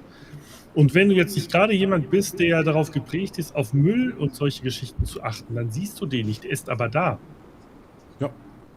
Ja, oder Mülleimer.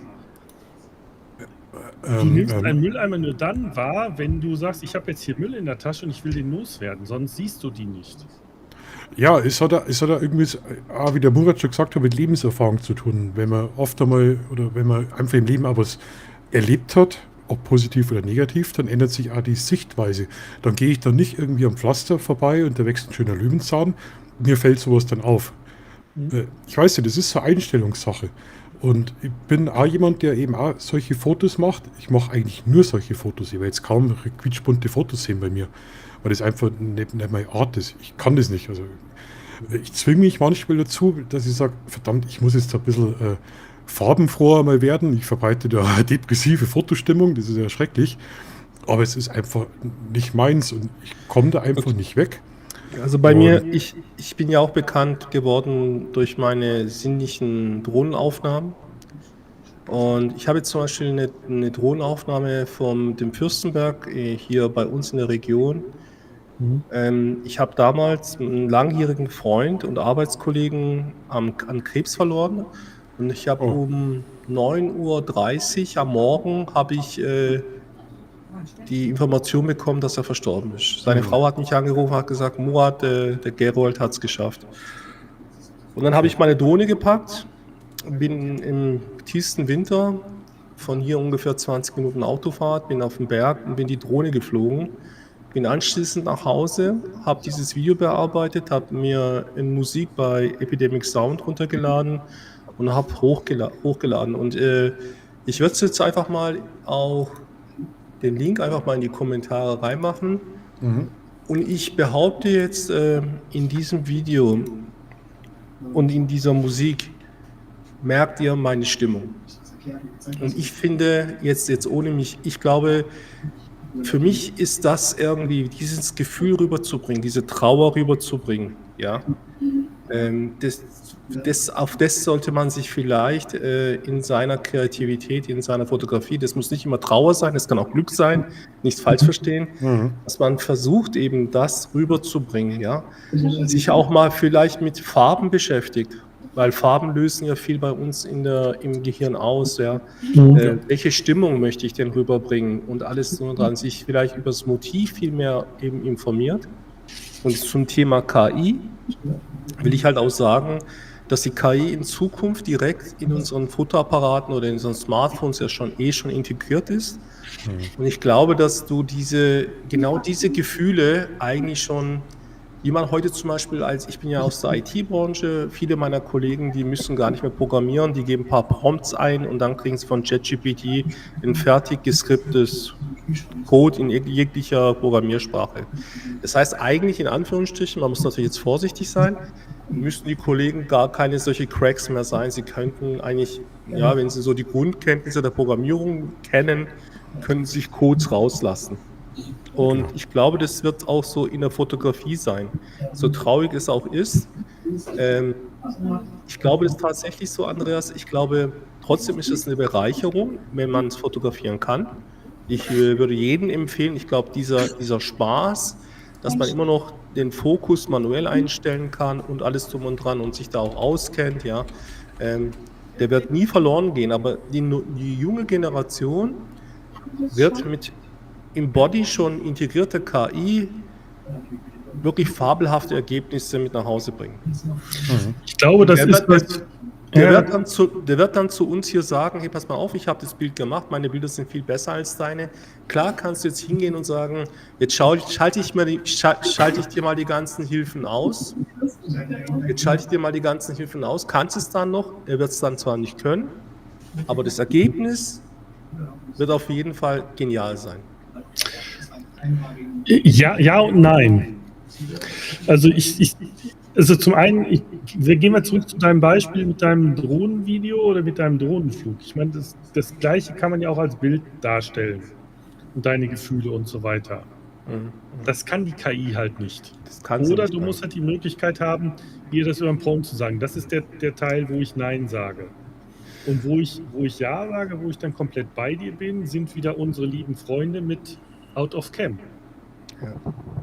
Weil das sind die Leute, die nämlich genau dann diese KI nutzen. Das sind ja auch die gleichen Leute, die total auf die Filmsimulation von Fuji fliegen. Ja. Ja, also eigentlich von ihrem Innersten wollen sie die Bilder bearbeiten, so wie du sagst auch.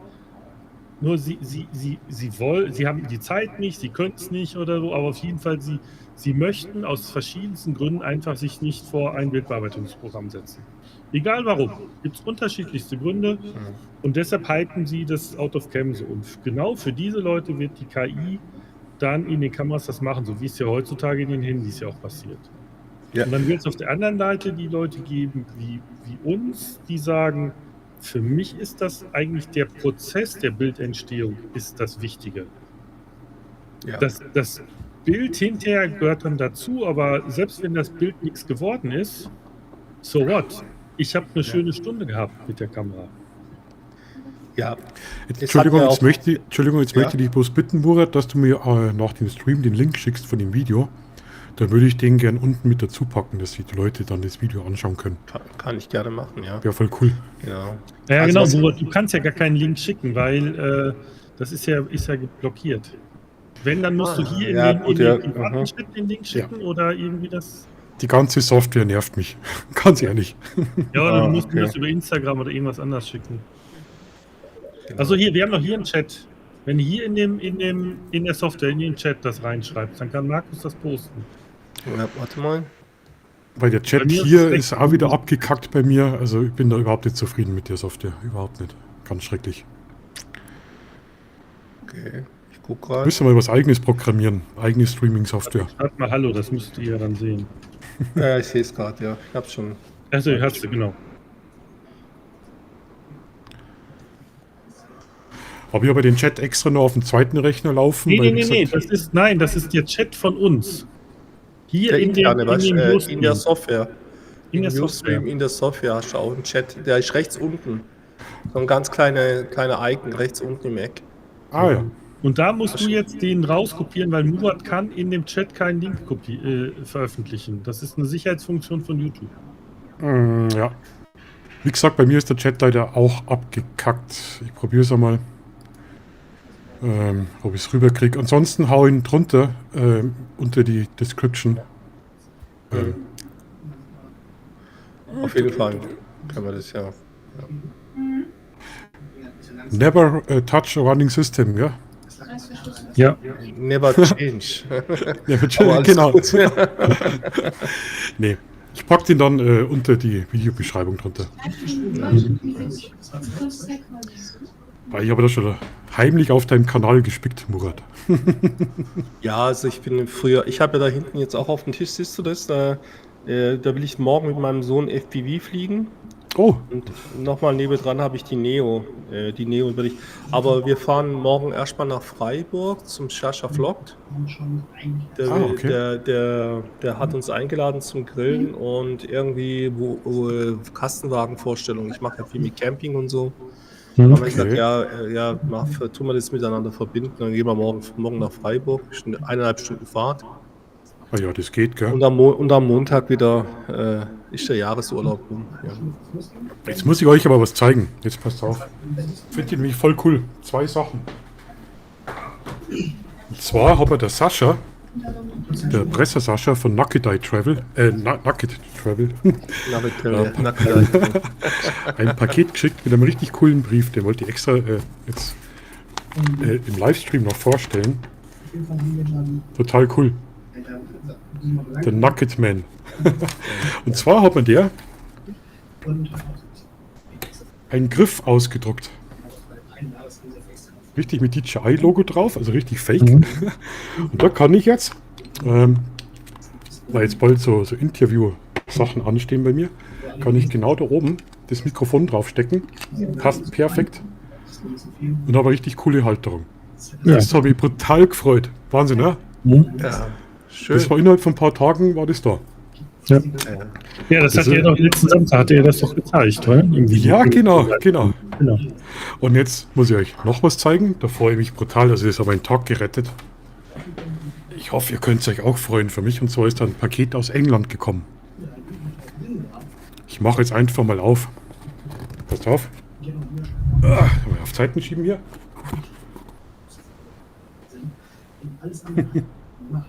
Hast du schon deinen silbernen Button oder Da ist ein Paket von YouTube gekommen. Ich packe das mal aus. 100.000 Follower? Genau. Also die Schachtel schaut schon mal richtig cool aus. Und dann, wenn man da aufmacht, und das Ding kann ich wirklich brauchen. Also ne. Ja. Schlecht? Ja.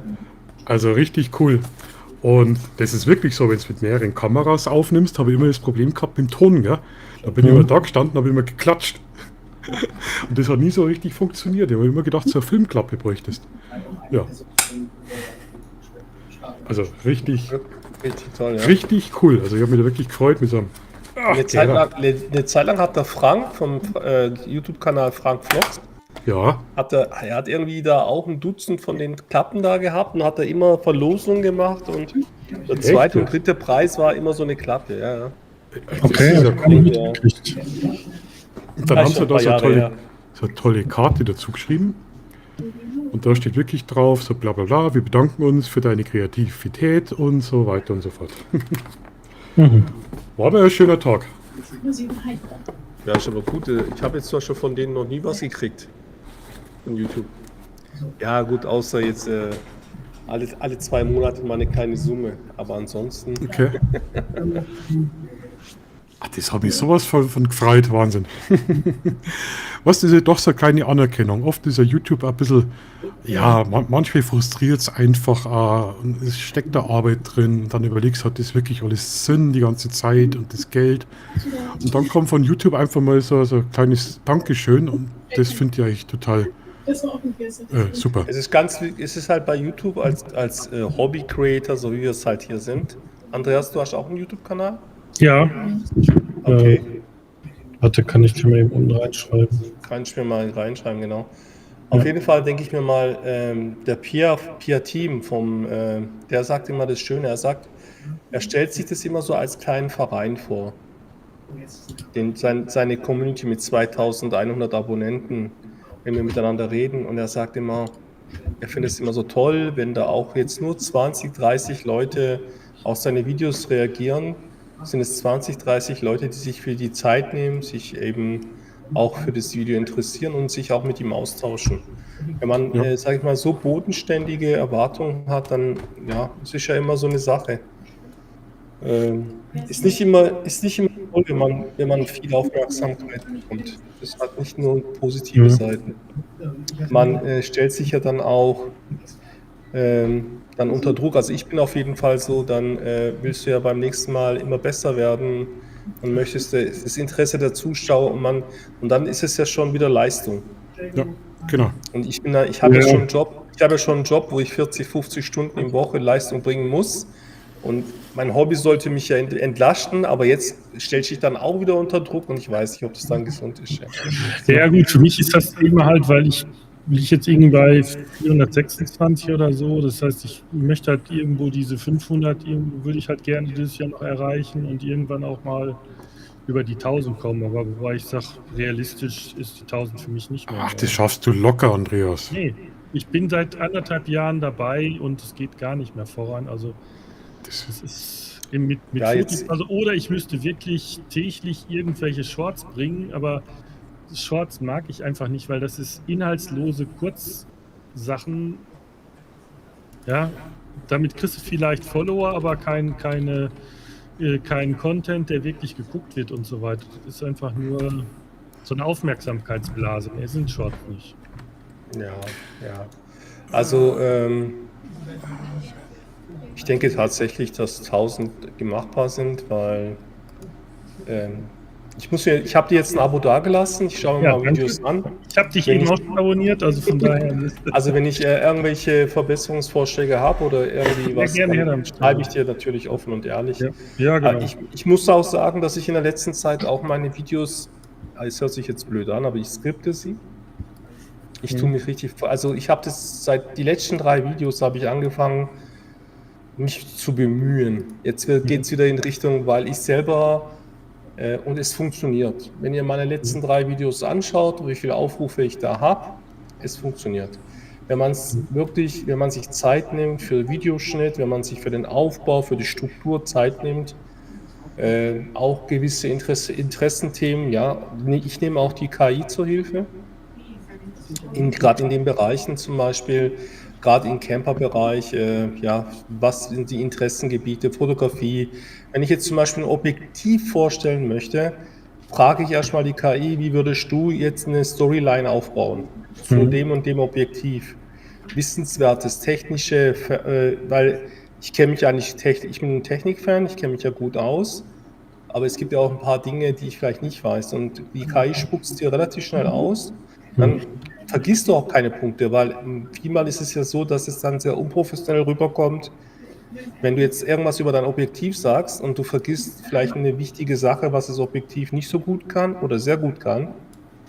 Und, ja gut, also so technische Daten oder so, die schreibe ich mir halt auch raus und sage dann auch im Video hier, das lese ich jetzt hier ab, damit es halt auch klar aber da also ich kann dir nur empfehlen, ich kann nur sagen, was für Erfahrungen ich gemacht habe.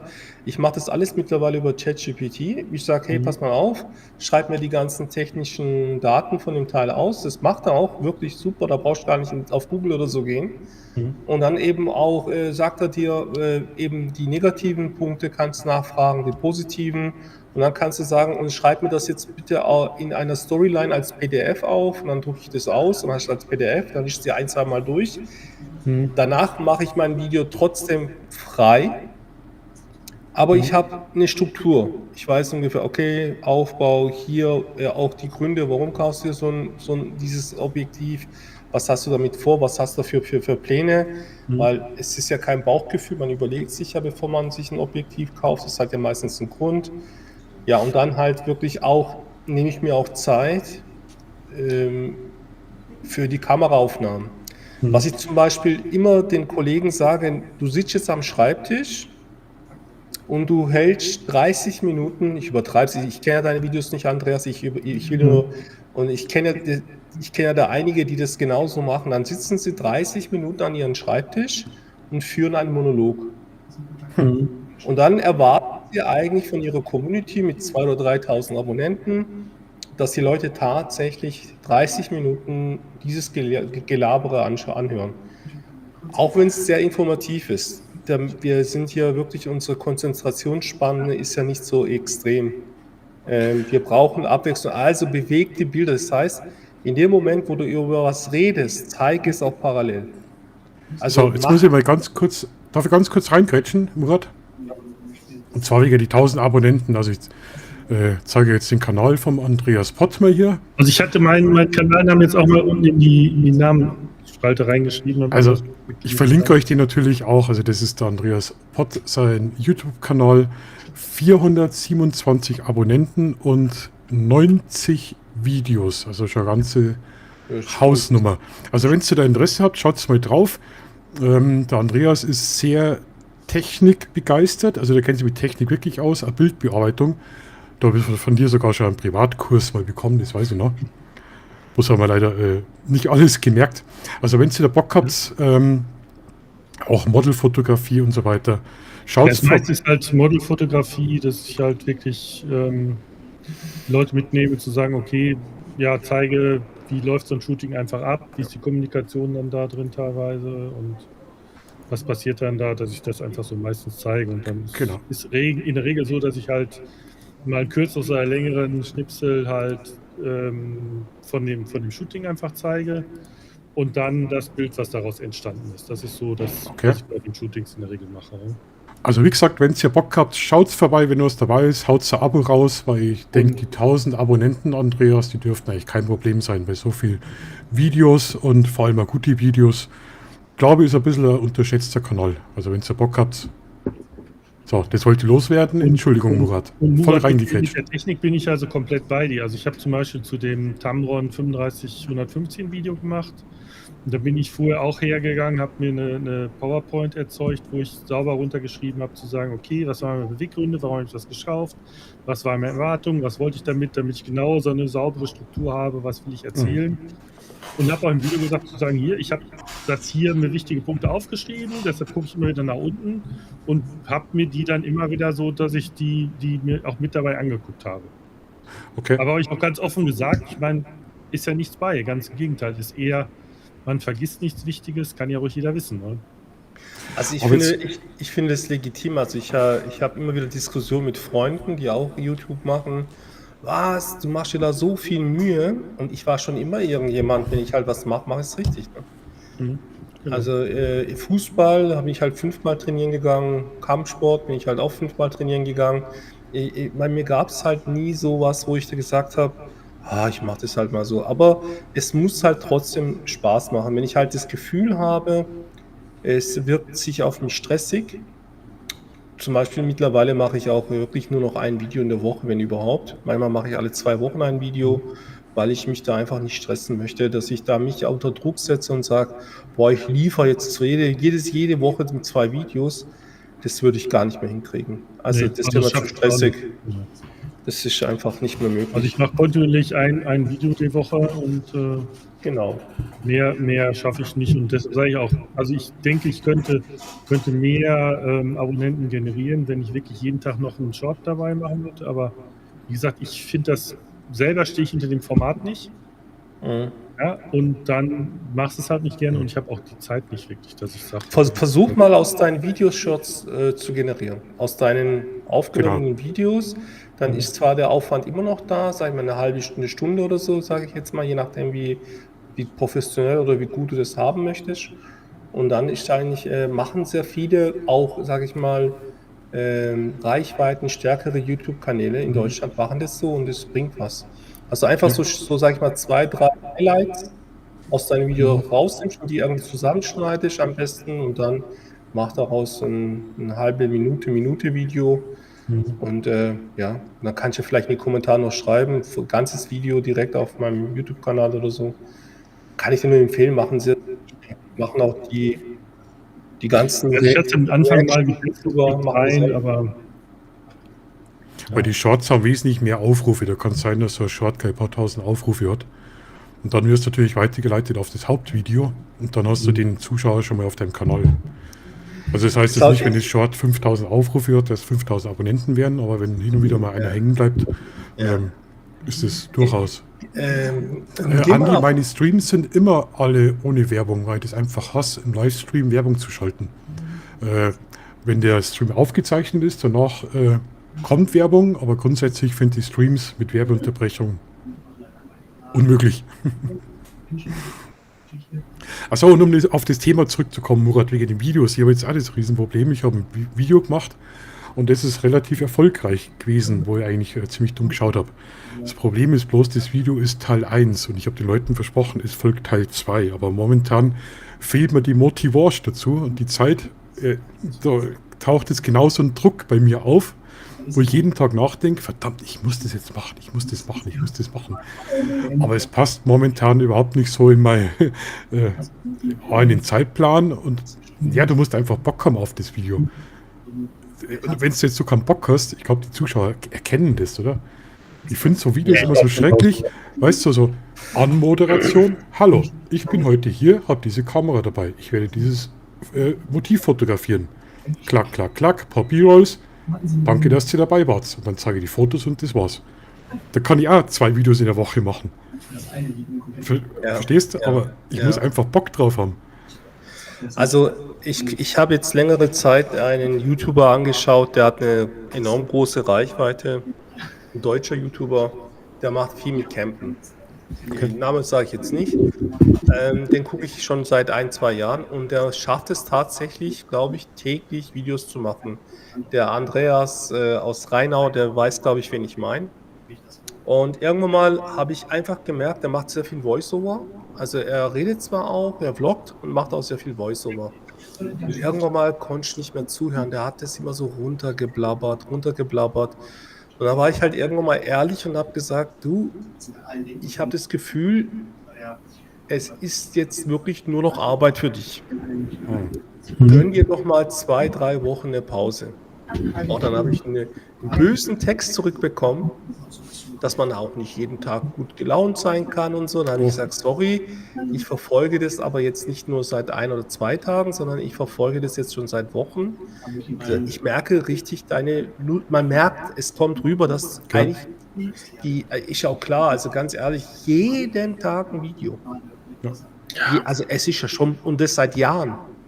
Ja. Und da ist halt irgendwann mal die Luft raus und ich als sag ich mal, Abonnent von ihm, hab's gemerkt und dann hat er wirklich nochmal pissig auf mich reagiert und habe ich gesagt, und jetzt erstmal weg, und dann auch deabonniert, weil ich einfach gesagt habe, das gebe ich mir jetzt nicht, bis er es vielleicht selber erkennt. Also es kann, glaube ich, tatsächlich, wenn man sich, und er lebt, glaube ich, schon mittlerweile auch davon, er ist, glaube ich, bei 75.000 Abonnenten und dann ist es tatsächlich so, dass du dann halt in so einem Druck gerätst. Also gerade in der Camper-Community einige, die leben mittlerweile davon. Die haben, da gibt's auch, ich habe jetzt auch so welche kennengelernt mit 150.000 Abonnenten.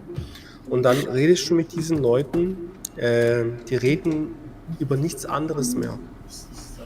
Also wenn die Kamera weg ist, dann ist das Thema YouTube. Wenn du am Grillen bist, ist das Thema YouTube. Und wenn du dann irgendwo auf dem Campingstuhl sitzt vor deinem Wohnmobil, wo eigentlich eben die Natur oder so genießt oder die Ruhe oder relaxen tust und so, ist das Thema YouTube. Schrecklich. Ganz Und schrecklich sowas. das sage ich mir, und jeder, der sagt, oh ja, ich möchte das irgendwann mal, eben deswegen habe ich gesagt, Reichweite ist nicht immer ein Segen.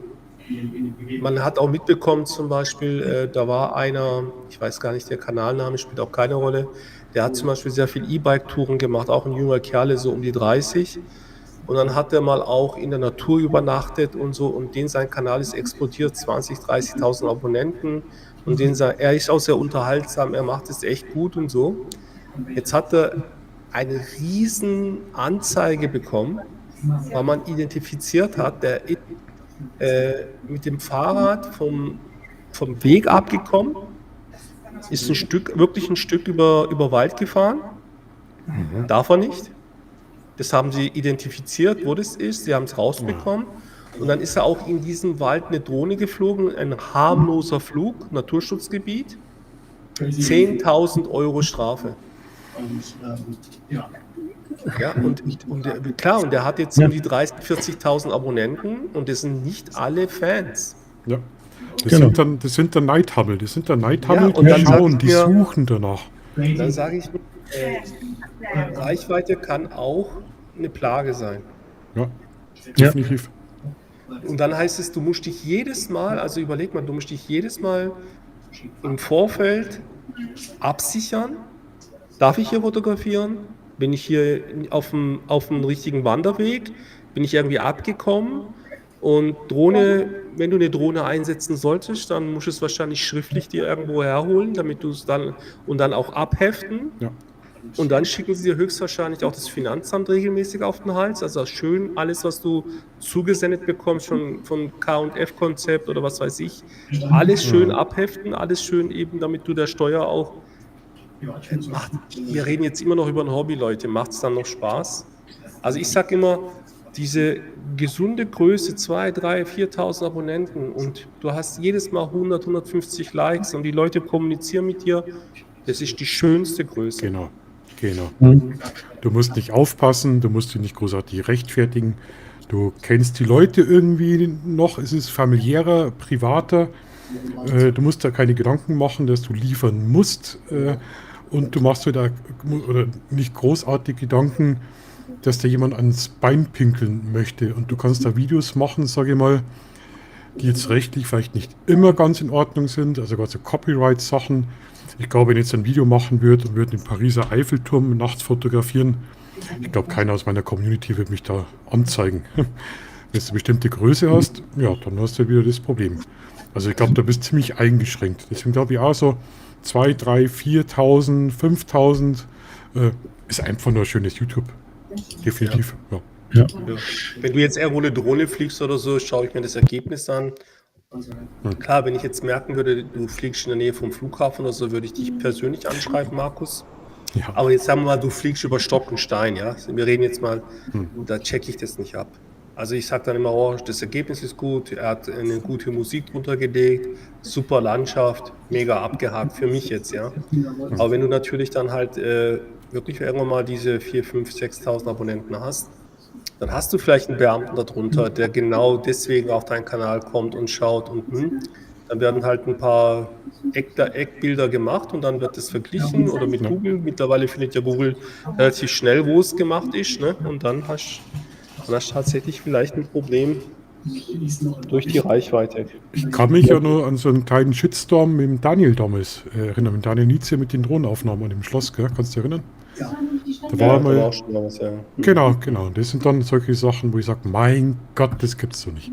Wo kein Kläger, da kein Richter. Aber leider gibt es so Korinthenkacker. Ich muss mich auch mal rechtfertigen. Ich bin hier bei der Lienachtalsperre, das ist eine Staumauer. Und da darf man fliegen. Und da treffe ich auch öfters mal Drohnenpiloten, weil hier im Schwarzwald wird ja auch alles Naturschutzgebiet. Und da mache ich ja auch gerne meine Aufnahmen in verschiedenen Jahreszeiten. Da hat auch mal einer geschrieben, ja, hier fliegt man über die Staumauer, über Staumauer fliegen, ist ja bekannt, darf man es nicht darf. Da habe ich recherchiert, es ist tatsächlich so, dass man über manche Staumauer nicht fliegen darf. Aber eben gerade über der Lienachtalsperre ist grünes Gebiet, da darf ich fliegen. Es war eine Hin- und Herschreiberei. Es war dann so blöd, dass ich dann irgendwann mal den Typen wirklich blockieren musste. Weil einfach das, was er rausgelassen hat, das war unter Gürtellinie, es ging halt nicht mehr. Ja, so Sachen. Ja, es kommt darauf an, ob die Staumauer jetzt als kritische Infrastruktur betrachtet wird, Elektrizitätserzeugung, Umspannwerk und so. Oder vielleicht sogar als Wasserstraße, ist auch ein bisschen kritisch, je nachdem. Oder Naturschutzgebiet. Ja, also kann man schon vorstellen, dass der Staumauern gibt, wo du fliegen darfst, klar. Aber es kommt immer darauf an, was deklariert worden ist. Und gerade im Drohnenbereich ist mir aufgefallen, dass viele Leute wenn die Drohnenpiloten abhalten wollen, wird es einfach ruckzuck als Naturschutzgebiet ausgeschrieben, auch in der Tronic-App. Und du stehst da auf einem betonierten Parkplatz und ist laut App Flugverbot, weil es ein Naturschutzgebiet ist. Also das wird ein bisschen missbräuchlich gegen die Drohnen benutzt. Ja. Ist euch auffallen. Musst du mal aufpassen, was alles in der Tronic-App mittlerweile Naturschutzgebiet sein soll. Ja. Das Schönste tatsächlich, was ich von YouTube zurückbekommen habe, ist YouTuber, also Gleichgesinnte kennenzulernen. Auch persönlich mal, dass man sich getroffen hat. Gemeinsame Touren, gemeinsame Fototouren, Fotowalks. Also was ich so in der Vergangenheit, und ich sehe das als tatsächliche Bereicherung. Ja. Genau. Hast du schon mal, Entschuldigung Andreas, Murat, ganz ehrlich, Herz auf die Hand. Hast du schon mal so einen richtig super GAU erlebt, dass du dich mit jemandem getroffen hast und da hat das gar nicht gepasst, wo du gedacht hast, um Gottes Willen, wie komme ich jetzt aus der Situation wieder einigermaßen raus? Oder kannst du sagen, es waren wirklich 100% alles Leute, wo es passt hat? Bis auf einmal, ja. Aber war alles super. Und eine Person, das war Ingriff, also wirklich, das war ein Fall, das hat gar nicht gepasst. Aber ich glaube, dass die Person tatsächlich also wirklich auch Probleme hat, also psychische Probleme hat. Weil es gab Momente, da war der wirklich klasse, wo ich gesagt habe, boah, eigentlich, gell? Und dann ich musste immer aufpassen, wenn du irgendwas gesagt hast und so, dann hat das relativ schnell falsch aufgenommen. Okay. Und dann war das so wie so eine gespaltene Persönlichkeit, war dann ein anderer Mensch. Datenformat in meinem Netzwerk mitschneiden. Verdirrt halt. Stoppschild, super. Ja, okay. Ja, muss ich auch sagen, also bis jetzt hat es da nie Probleme gegeben. Also wirklich bin ich immer wieder begeistert. Also die Menschen, was ich bis jetzt getroffen habe, alle tipptopp, ganz feine Menschen. Also vielleicht liegt es am Hobby. Was ich auch schon erlebt habe, also dass ich jemanden über die Videos sympathischer fand wie in Real Life. Das ist auch schon passiert. Als ich jemanden getroffen habe, ich habe aber ihn von seinen Videos her gekannt, da habe ich gesagt, wow, super geil, super Typ und so. Aber in Real Life diese Sympathie nicht rübergesprungen ist. Also das habe ich dann gar nicht so empfunden. Also ich habe ihn dann eher so, der war dann wirklich, sobald die Kamera gelaufen ist, war der wirklich, hat gelacht und live war dann eher so, nicht so kontaktfreudig. Okay. Er war eher so der Typ, der vor der Kamera konnte, aber dann zwischenmenschlich hat ihm das dann doch gefehlt. Das habe ich auch schon erlebt, ja. Also einfacher, ja, Schauspieler halt. Kamera an und ab in die Rolle. Nee, nicht Schauspieler, also man sagt ja auch von Michael Jackson, dass er auf der Bühne die Sau war. Aber im privaten Leben dann eher so, so mini, weißt du, und gut. Manche Leute vor der Kamera, im Endeffekt, weißt du, viele sagen ja zu mir auch, ja, bei so vielen Menschen und so sage ich, nee, in dem Moment, wo ich meine Videos mache, bin ich ja und die Kamera. Da ist es einfach. Und du kannst immer noch sagen, im Hintergrund gehst hin und tust da noch mal ein paar Bereiche rausschneiden, wo du meinst, du nicht da rein und so, hast ja noch die Kontrolle. Ist natürlich anders, wie wenn du das jetzt so machst wie hier, wenn man es live macht. Ja. Also da habe ich das Feedback bekommen, dass ich eigentlich in den Videos auch so bin wie in echt, also authentisch, sagt man ja.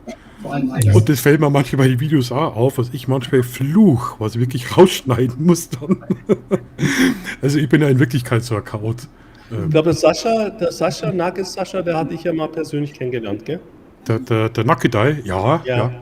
Der hat zu mir gesagt, dass du wirklich eine coole Socke seist.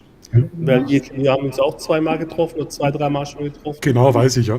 Da haben wir mal Gar nicht so über lange dich her, gell? geredet und haben ja gesagt, ja klar, genau. Und dann hat er mir gesagt, ja, dass er dich halt so total cool findet und so. Da habe ich gesagt, du, das kann ich mir gut vorstellen. Man merkt ja bei dir, dass du dich jetzt nicht verstellst, weißt du, weil Ja, könnte ich auch nicht. wollen die Leute ja auch nicht. Das wollen die Leute nicht. Die Leute wollen wahrscheinlicherweise eher Menschen vor der Kamera, die authentisch sind. Ja. Ja. Glanzfilmfabrik, grüß dich, servus. Du, Glanzi, wir machen ungefähr noch 10 Minuten, dann haben wir Sonntag oder Viertelstunde, mal schauen. Wenn du magst, kannst du auch reingrinsen. Da oben ist der Link. Ja, genau, René, guck doch mal rein. Jo. Nee, aber ich habe einen damals zusammen mit dem Thorsten, mit dem Lichtsetzer, auf der Food Adventure. Ich weiß nicht, ob er es euch dann erzählt hat, Markus, aber da haben wir auch mal einen YouTuber, der schon sich sehr komisch benommen hat. Und ich habe dieses Jahr nochmal wieder getroffen, diesen YouTuber. Da war der Thorsten nicht mit dabei, aber da war auch eine ganz komische Situation. Ja, habe ich gehört. Ja. Aber muss ja da solche geben, gell? Ja. Also Wobei der Thorsten, der Lichtsetzer, er hat sich ja umbenannt. Wir sagen immer nur Lichtsetzer, gell? Er heißt jetzt Thorsten unterwegs erleben. Ja. Aber der wird immer der Lichtsetzer bleiben. Der wird immer der Lichtsetzer bleiben, genau. Das ist einfach so. Der ist einfach. Ja, ist halt gerade auch, weil der andere Thorsten ja noch dabei ist und dann ist es immer, musst du ja unterscheiden, die beiden. Ja. Das ist eines Thorsten, das andere ist der Lichtsetzer. Ich war ja mit dem Lichtsetzer auch schon allein unterwegs, mit dem Jonas. In Burghausen auf dem Fotowalk, ein ganz angenehmer Mensch. Ganz angenehmer Mensch. Und das Schlimme ist immer, auch mit Thorsten Engemann. Thorsten Engemann, der fährt hin und wieder öfters bei mir vorbei, war mal am Hintersee. Haben wir Schwarz-Weiß-Fotografie gemacht. Auch ein ganz angenehmer Mensch. Das Problem ist bloß immer, wir kommen kaum zum Fotografieren, weil wir so viel zum Labern haben. Wir quatschen und quatschen und quatschen und quatschen. Ja, gut, das hatten hier der Lichtsetzer und ich auch, wie wir zusammen am Soppesee gewesen sind. Ja, das ist irre. Und dann, Und dann denkst du, vielleicht machen wir doch irgendwie ein Video draus, aber dann kommst du gar nicht zum Video machen. Das schaffst du. Es macht durchaus Sinn, den ersten Tag, wo man sich trifft, erstmal wirklich sich beschnuppert und ausspricht und dann vielleicht, wenn man die Zeit hat oder am Morgen mal sich trifft und 1-2 Stunden miteinander redet und dann, ja, das ist immer so, ja. Das ist der Plan. Also, Ich vergesse auch jedes Mal dann zu filmen und zu Hause wundere ich mich dann immer, dass ich so wenig Material habe. Und dann versuche ich immer daraus das Beste zu machen. der Glanzi ist mit Thorsten Engemann demnächst unterwegs. Das ist cool. Sagst du Thorsten einen schönen Gruß. Das letzte Mal, wie ich einen Thorsten Engemann getroffen habe, haben wir uns am Hintersee getroffen und sage, hey Thorsten, grüß dich, schön, dass du da bist. Komm, der Markus, mir ist was passiert. Ich denke, was ist da passiert? Schau mal da in den Baum hoch. Schau in den Baum hoch. Hängt seine Drohne im Baum. Sag ich, Thorsten, wie hast du denn das geschafft? Ja, ich habe nicht aufgepasst, jetzt hängt die Drohne drin. Jetzt sind wir da nicht rangekommen. Da war ich gar nicht blöd, ich habe nicht einen Selfie-Stick dabei gehabt. Dann haben wir alle Selfie-Sticks zusammengeschraubt und haben die Drohne aus dem Baum wieder runtergeschüttelt. Sag ich, Thorsten, hast du wenigstens den Unfall gefilmt? Nee, habe ich nicht. Super. Und das ärgert ihn bis heute noch, dass er die Aufnahmen nicht hat. Und seitdem hat er gelernt, dass er Selfie-Sticks auch zur Drohnenrettung benutzen kann. Das war unser letztes Treffen, ja. Der Thorsten Engemann. Ich würde mir jetzt noch ganz schnell einen Kaffee holen. Darf ich euch noch ganz kurz allein lassen? Ohne dass der Blödsinn macht? Das wissen wir noch nicht. Naja. Gucken wir mal. Bin gleich wieder da, gell? Ja. Wir löschen jetzt das Internet. Bitte nicht. Wobei wir beiden als ITler, oder ich als halber ITler, du als voller ITler, das wahrscheinlich ja noch hinkriegen könnten, oder? Ja. Bist du in der IT-Branche, ja? Nee, also gut, auf dem Kanal ist so nicht wirklich gesagt. Also ich bin von Haus aus eigentlich Maschinenbauingenieur, habe dann aber 8 Jahre IT gemacht und bin dann über das Thema Six Sigma im Qualitätsmanagement gelandet. Habe dann über viele Jahre das ganze Thema gemacht und jetzt dann mit dem letzten Arbeitgeber dann auf einmal das Thema Informationssicherheit wieder hochkam, also ISO 27001 und so weiter. Und da hat sich jemand erinnert zu sagen, Moment, du hast doch mal IT gemacht, also bist du genau der Richtige. Du kennst dich mit Qualitätsmanagement aus, dann kannst du auch Informationssicherheit machen, weil du kennst IT. Ja, und dann bin ich jetzt seit 4 Jahren in der Beratung für Unternehmen, die halt 27001 oder TISAX einführen müssen, also Informationssicherheitsberatung. Okay. Also Ja.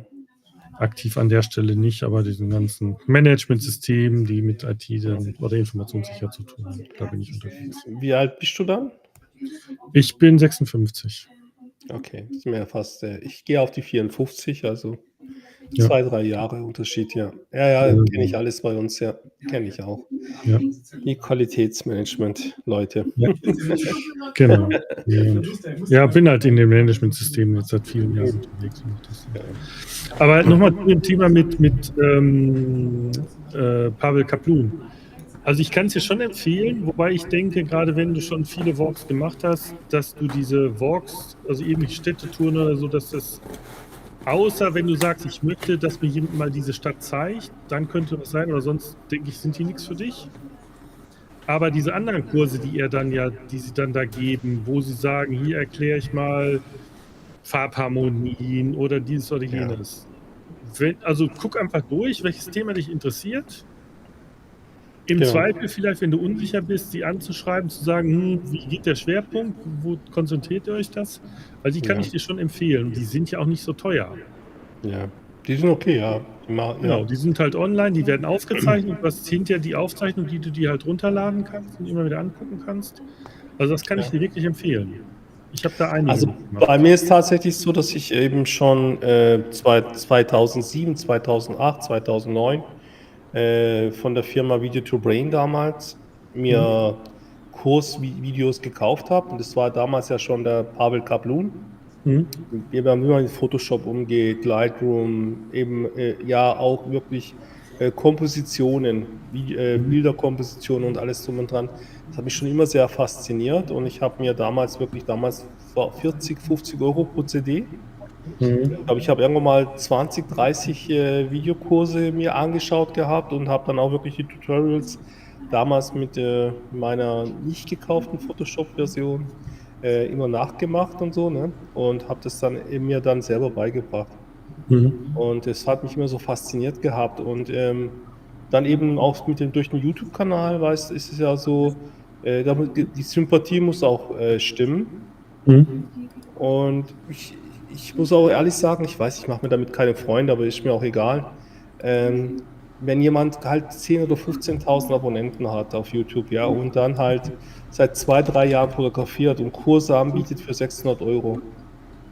Ich bin da offen und ehrlich, ich will auch keinen Namen nennen, das schüttle ich nur mit dem Kopf, aber auch selbst bei denen sind ja dann die Kurse ausgebucht, ja, also, aber das ist nicht meine Welt. Ja. Ich wurde auch schon gefragt, ob ich Kurse anbieten möchte und so oder einen Vortrag und alles drum und dran. Da habe ich gesagt, nee, das sehe ich mich jetzt selber nicht. Ja. Aber so unter 4 Augen oder wenn man sich mal trifft oder so als YouTube und so, da würde ich auch erzählen, ja, ich mache das halt so und hier austauschen, das mache ich gerne, man lernt ja voneinander. Aber auch Perspektive, also ich gucke zum Beispiel auch die Fotos von Markus an, ich würde jetzt auch deine Fotos anschauen, gerade Porträtfotografie, weil nächsten Monat muss ich auf einer Hochzeit fotografieren. Da nehme ich mir sehr viele eben Ideen auch aus dem Netz. Da gucke ich mir die Brautpaare an und alles drum und dran und dann denke ich, ja, und dann speichere ich das auch auf mein Handy, 20, 30 Motive und dann versuche ich das mit dem Brautpaar so nachzumachen und so. Also, ja. Wobei, da wäre jetzt die Empfehlung zu sagen, sprich auch mit dem Brautpaar in die andere Richtung, dass die dir auch mal Bilder geben, was ihnen so auffällt, was da gefallen hat, beziehungsweise guck, dass du in denen, die du dir rausgesucht hast, die vorher wirklich mit denen nochmal durchsprichst, dass du so ein bisschen Feedback kriegst, ob das wirklich das ist, was sie interessiert oder wo sie Bock drauf haben. Und wirklich die Locations nochmal vorher abgucken, dass du... Ja. Und selbst wenn du es nur über YouTube, über Google machst, über Google Maps, dass du halt wenigstens ganz grob orientiert bist, zu sagen, okay, wo ist was, auch wo kann ich parken und so, dass du das wäre so meine Empfehlung. Ich meine,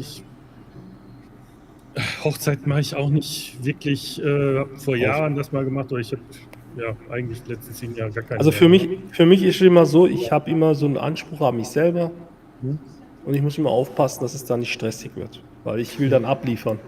Genau. Ich hab da mal so einen Hochzeitsfotograf auf YouTube verfolgt, weil mir das auch interessiert und vielleicht habe ich das in Zukunft auch vor, weil mir das auch Spaß machen wird. Du brauchst einfach die Einstellung, weil du musst sagen, so eine Hochzeit ist für die Menschen normal einmaliges Erlebnis in der Regel. Und er sagt, du musst da wirklich gut drauf sein. Für die ist es ein Festtag und du musst da ein bisschen agil sein, witzig sein, du musst einfach mitmachen. Wenn du da schon mit so einem Gesicht hinkommst und eigentlich gar keinen Bock mehr hast nach deiner 100. Hochzeit, immer wieder das Gleiche zum Fotografieren, dann sollte man das eigentlich gleich lassen. Also du bist als Fotograf auch ein bisschen Entertainer, aber es ist ja für dich auch ein Event, so ein Fotoshooting. Ja. Und was mich fasziniert hat, er hat gesagt, wenn das Brautpaar schon so dasteht mit seinem Gesicht und nicht mitmacht, dann hast du als Hochzeitsfotograf auch keine Chance, dass aus dem Event was wird. Also du bist da auch so Motivator, also wirklich total spannend, gell? Ja, ist schon spannend, ja. Ja, bist du wirklich der Motivator? Ist wirklich deine Aufgabe? Ich würde sagen, Doch. nein. Definitiv. Für die Gesamtveranstaltung nein. Wenn du sagst, Nein. du gehst mit den beiden halt los und machst dann da so ein Einzelshooting oder so, weil sie das aber wollen, Ja. dann ja, da bin ich bei dir. Aber die Gesamtveranstaltung. Na, aber das musst du selber wissen, Andreas, mit den Models. Wenn das Model nicht mitarbeitet, nicht selber Ja, Ideen ja. hat und kreativ ist, dann ist vorbei. Ja, Ja. genau. Dann kannst du Passbild, Fotoapparat hinstellen, wo du in die Kabine rein und schnell einen Abzug machen. Ja. Das meine ich. Das Ja, genau. Fotoshooting, das ist Ja, genau. du verkaufst ja auch irgendwas. Ja, aber auch da ist halt auch, und da muss man einfach mit dem ehrlich sein und mit dem Brautpaar reden, zu sagen, möchten die diese Porträtaufnahmen, möchten die diese Bilder überhaupt? Oder sagen Ja, sie, ja, nee, klar. nehmen eigentlich nur die gesamte Feier auf und fotografieren uns bei der Feier und dann ist das ja auch okay, aber das ist genau das, was man ja mit dem Brautpaar abstimmen muss. Ja. Genau. Weil Ja. du kommst als Fotograf dahin und denkst zu sagen, hurra, wir müssen hier dieses Brautshooting machen und ich muss die jetzt da wegkriegen und die wollen gar nicht. Da hast du nämlich genau das, was du sagst, Markus, dass die ja mit der Flippe da stehen, nur weil du das jetzt willst. Nee, aber das sind genau die Themen, die halt vorher geklärt werden müssen. Ja, das musst du vorher abklären, ob du im Hintergrund sein Ja. willst oder ob die wirklich ein Shooting wollen. Ja, genau. Begleitend oder ein extra Shooting. Aber ich werde mich wahrscheinlich dann eher auf Scheidungsfotografie spezialisieren, weil da kenne ich mich besser aus bei Scheidungen als mit Hochzeiten. Ja, das soll auch nicht gerade also soll auch nicht als Vorteil sein, von daher. Das wäre doch eine super Marktlücke. Ja. Der Mann mit Ja. blauen Augen und fliegende Töpfe aus dem Fenster. Ja. Mit einem Tausendstel geht das schon. Schau mal, die KI, wir haben ja das Thema KI. Die Ja. Japaner sind ja wirklich dabei, wirklich im Riesentempo Roboter zu generieren, die sich echt anfühlen und wirklich auch, ja. Und ich kann mir echt vorstellen, und die sicher auch, wird auch ein Riesenmarkt sein, Mann oder Frau, egal, spielt keine Rolle, wenn die das mal hinbekommen, dass viele Leute, auch Frauen, also nicht nur Männer, wahrscheinlicherweise sich für Technik entscheiden, die für menschliche, ist erschreckend für mich. Also es ist ein Thema, aber wenn ich dann so im Netz manchmal forsche, wie weit die schon sind, die Japaner. Und was die auch vorhaben, also die sagen, es wird die Automobilindustrie einholen, wenn es mal soweit ist. Ich hatte jetzt was gesehen, da haben die einen Roboter jetzt entwickelt, der Wäsche falten kann. Zum Beispiel, ja. Das muss wohl auch eine ziemlich große Herausforderung sein. Da hatten sie ein Beispiel gezeigt, da hat der einen Pullover gefaltet. Das ist ja auch nicht gerade einfach. Die machen jetzt durch die KI ja wahnsinnige Fortschritte auch. Zum Beispiel allein schon, viele Menschen sind ja einsam. Vereinsamt durch Job oder durch ihren Charakter, keine Ahnung. Denen reicht ja meistens auch schon eine Unterhaltung, ja. Also wenn du heute Prostituierte mal interviewst oder so, dann wird dir jede zweite sagen, dass der Freier eigentlich gar keinen Sex möchte, sondern Unterhaltung. Mhm. Der zahlt einen Huni für 20 Minuten Gespräche. Dann setzen sie sich da hin und dann spendiert er ihr wahrscheinlich auch nochmal einen Whisky oder so, ja. Dann zahlt er dafür auch nochmal extra 20 Euro und dann sitzt er halt 20 Minuten bei der Prostituierten und erzählt, wie schlecht es ihm einfach geht und wie einsam er ist und dann geht er nach 20 Minuten wieder, ohne sie angefasst zu haben. Also es ist tatsächlich, also viele brauchen auch diese Gespräche, dieses einfach zugehört, verstanden zu werden. Und dann spielt es auch gar keine Rolle, ob das dann wirklich eine Maschine macht oder halt. Aber Murat, das Ganze gibt es doch schon im Thema Altenheim. Da habe ich auch schon so künstliche Intelligenz-Sachen gesehen, Genau. Puppen und so weiter, Genau. die was den dementen Leuten dann so in den Arm gelegt wird. Angefangen hat es so mit die Tiertherapien, wo Hunde dann als Ansprechpartner Es waren. wird wirklich auch in Altenpflege wird das immer mehr kommen. Wenn Ja. wirklich mal, ihr müsst ja überlegen, wenn es mal soweit ist, was das alles, auch was das alles eben an Gewinn bringt für diese Firmen, ja, die das, Ja. darum ist dieses Interesse so enorm, da wirklich Vorreiter zu sein, da wirklich, und deswegen sind ja die Japaner, teilweise auch die Chinesen, ganz stark in dem Thema und entwickeln wirklich jedes Jahr um wirklich schneller und durch die KI jetzt auch wirklich machbarer, dass eben irgendwann mal das kommt. Und ich glaube, wir stecken jetzt wirklich noch in den Kinderschuhen der KI. Das, was wir jetzt hier ein bisschen mit ChatGPT oder so machen, das ist nicht die KI. Das ist Spielerei. Nee, genau. Das ist Spielerei, ja, muss man ganz ehrlich sagen. Und wir können uns das wahrscheinlich ja heute gar nicht vorstellen, in welchen Lebenslagen wir irgendwann mal ganz natürlich auch die KI einsetzen werden. Und es wird das ganze also ich will niemandem Angst machen, aber es wird wirklich sehr viel, gerade im Servicebereichen, Zahnärzte, Helferinnen, IT-System-Admins und so, es wird da sehr vieles wegradieren. Ja. Die Leute werden sich natürlich umorientieren müssen. Also das heißt nicht, dass diese Leute arbeitslos sind, aber du wirst halt wirklich auch dich wieder weiterentwickeln müssen, vielleicht in einem anderen Bereich. Branche würde ich jetzt nicht sagen, aber einen Bereich. Und es wird erstmal, ja, die nächsten 4, 5 Jahre werden jetzt sehr interessant und die nächsten 10 Jahre werden super interessant. Es ist also eine schleichende Sache, wenn du überlegst, ich bin auf irgendeiner Webseite, dann habe ich eine Frage und versuche eine Hotline zu erreichen oder was. Dann kommt ein Kontaktformular und dahinter hockt eine KI. Da ist kein Mitarbeiter mehr, der die Chats beantwortet. Das ist reine KI. Das ist so ein schleichender Prozess, finde ich. Und was ich auch total spannend finde, ist, klingt zwar jetzt komisch, aber Science Fiction. Wenn man sich das so überlegt, vor 100 Jules Verne und so weiter, was die alles sich aus den Fingern gesaugt haben, wo für uns heute normal ist. Wenn ich mir jetzt so Science-Fiction-Filme anschaue, wo die zum Beispiel mit der VR-Brille nur in der kleinen Bude drin sitzen und nur in der virtuellen Welt unterwegs sind, mit KIs, in einer Matrix, in einer Parallelmatrix, gar nicht mehr im echten Leben teilnehmen, dann überlegt man sich manchmal schon so, wie weit wird das einmal kommen? Und es ist ja auch schon so, wenn du schaust, wie viele Stunden werden heute ins Handy reingeklotzt. Es gibt Menschen, die leben nur noch im Handy. So ist es. Also ich bin selber auch sehr viel am Handy. Ich selber auch. Ich sehe das aber auch hier, man sieht es ja in der ganzen, also wirklich, jeder ist ja wirklich praktisch am sein, oder auch Watchtime. Also du hast jetzt erstmal Watchtime hier auf dein Smartphone angezeigt, aber ich sitze ja dann auch mal sehr oft am Rechner. Also wenn man das noch addieren möchte und so, dann fühlt es wahrscheinlich 60, 70, vielleicht sogar mehr Prozent meines Alltages durch den Beruf auch. Und da muss ich jetzt auch sagen, da hilft mir wieder mein YouTube, dass ich dann sage, und jetzt gehe ich wieder raus. Also das muss ich schon sagen. Also viele sagen ja, ich mache nur YouTube nebenher, weil ich gehe ja fotografieren und dann mache ich halt noch einen Vlog. Also ich stelle mich fürs YouTube nicht um. Und für mich ist YouTube eigentlich, ich selber sage, okay, es wird wieder Zeit, ich sollte jetzt wirklich auch mal wieder ein Video machen und dann nehme ich mein Fahrrad oder dann nehme ich mein Wohnmobil oder dann nehme ich meinen Fotoapparat und gehe auch wieder raus. Ja, für mich sind das eigentlich eher zwei Richtungen. Ich habe zum einen, dass ich die Leute halt gerne mitnehme auf diese Shootings, ist aber dann eher dieses Begleiten, das ist eher so ähnlich wie den Kollegen, die sagen, ich bin ja am Fotografieren und auf der anderen Seite versuche ich jedes zweite Video immer irgendwo das Wissen, was ich ja von anderen irgendwo gelernt habe oder das, was ich mir angeeignet habe, dann halt den anderen auch mitzugeben, weiterzugeben, so wie Markus ja auch gesagt hat, ja, hier, da mal was erzählt und das sind so bei mir so der Kanal ist so in die beiden Richtungen einfach so aufgeteilt. Ja. Naja, früher als geheißen, kauf den Hund, dann musst du vor die Haustür gehen. Bei uns ist, fang mit YouTube an, dann musst du auch vor die Haustür gehen.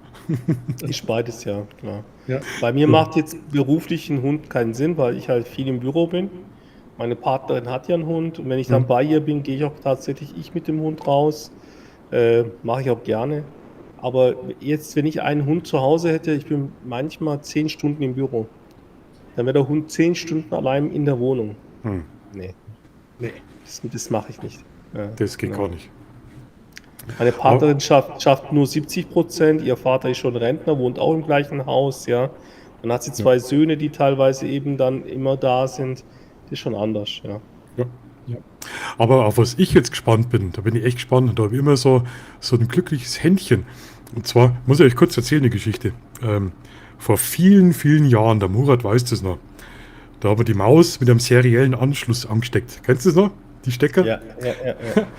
Die Und kriegst du ja kaum noch. naja, ich habe so Zeug immer noch im Schubkasten. Keine Ahnung warum, aber ich bin so ein Steckersammler, weil das kann man ja immer brauchen. Ist da Das DVI eine- auf VGA, oder? Ja, genau, das eine ist DVI auf HDI auf DVI und das ist. Ja, und früher hat es ja ergeben von dem Parallelport auf den seriellen und keine Ahnung. Wir haben uns dann so WLAN-Kabel, haben uns selber mit Kabel zusammengedrillt und ja, Katastrophe. Und da habe ich zum Kumpel damals gesagt, Markus, wo du das jetzt sagst, guck mal, was ich hier habe. ja, genau, das. PS2 Oh Maus. ja. PS2 Ja, Maus genau. auf USB, ja, USB-A. Genau. Wieso können wir uns von so einem Scheiß nicht trennen? Weil man sie immer brauchen kann. Ja. Aber um auf das Thema zurückzukommen, ich habe immer gesagt, verdammt, es muss doch einfach eine Möglichkeit geben, so einen universellen Anschluss, der überall passt. Maus, Tastatur, ein Stecker, den steckst du an, der wird erkannt, das Gerät funktioniert. Ja, das wäre ja richtig cool, gell? Das wäre richtig cool. 3-4 Jahre später, was kommt raus? USB. So, genau, das war meine Idee. Genau so hätte ich es braucht. Danke. Ja. Weil ich bin nämlich gespannt. Und das wird auch nicht mehr lang dauern. Wir werden irgendwann am Körper mit einem USB-Anschluss rumlaufen. Wenn die Schnittstelle zwischen Maschinensprache und dem neuralen Netzwerk, wenn die Schnittstelle mal überwunden ist, dann ist Polen richtig offen. Dann wirst du angesteckt beim Arzt, dann werden die Körperdaten ausgelesen, dann kriegst du Updates. Ja, Moment, ja. Das macht ja auch schon die Watch. Ja, genau, das ist ja auch schon so. Genau. So, genau. Also ich kann euch jetzt sagen, ich bin in einem Viertel aufgewachsen, wir haben so in so einem Block und in der Mitte haben sich damals waren die Kinder draußen und da haben wir uns immer in der Mitte getroffen. Ein Teil davon hat gekickt und hat auf Garagentore geschossen und dann haben sich die Eltern aufgeregt, wir wurden auch verjagt und so.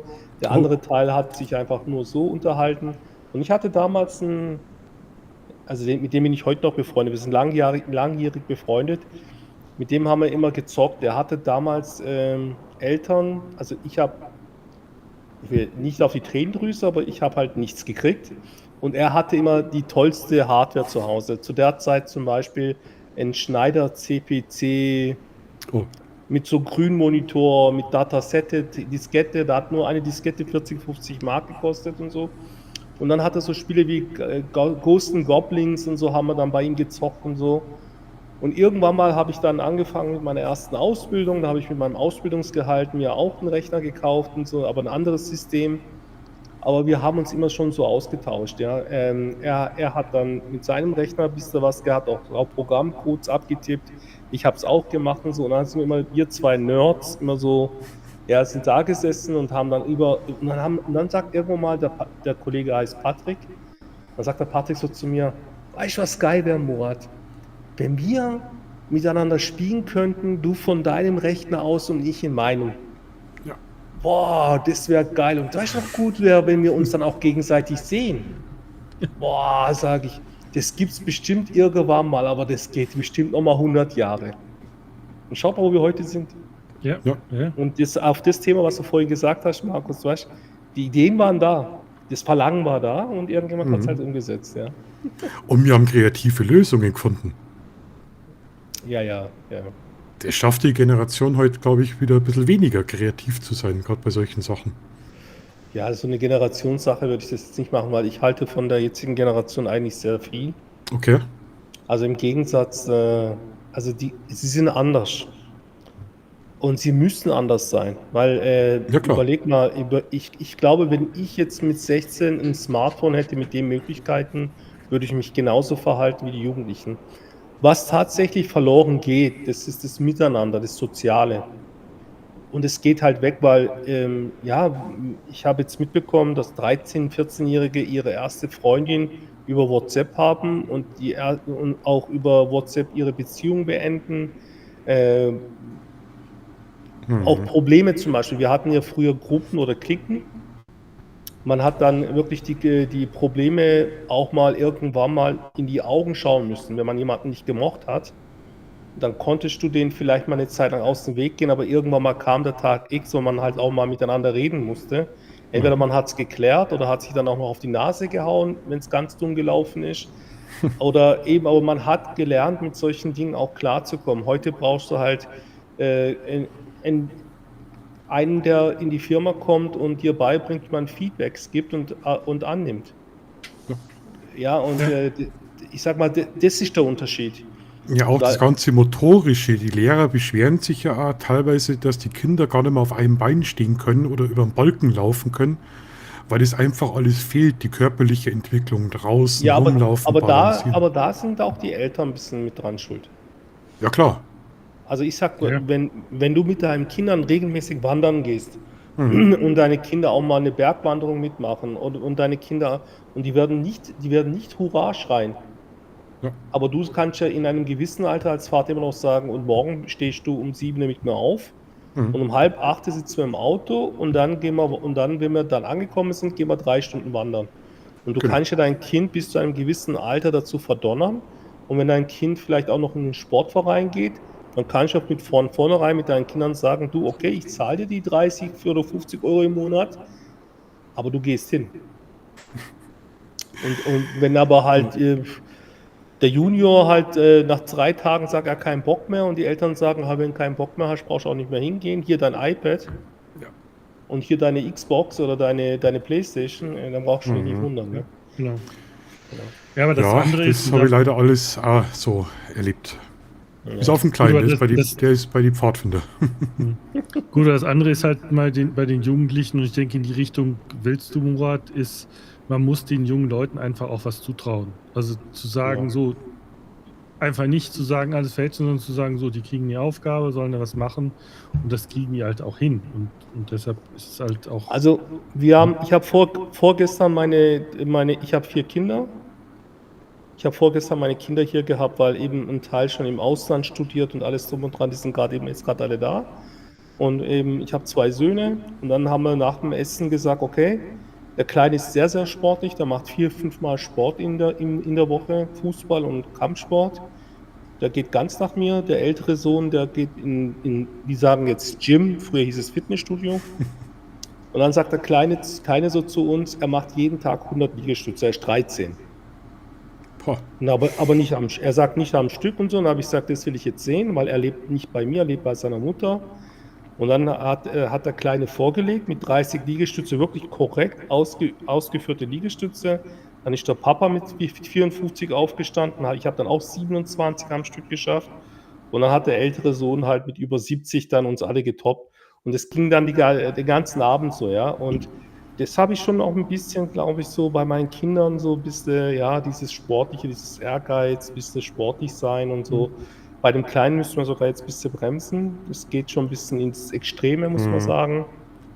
Gelenke Aber- und so, Entwicklung. Und deswegen Wachstum. sage ich immer, dass die Eltern natürlich da auch, wenn die Eltern selber faul sind und nur auf dem Sofa sitzen, Ja. weißt du, die sind dann teilweise froh, dass sie mit den Kindern gar keinen Sport machen müssen.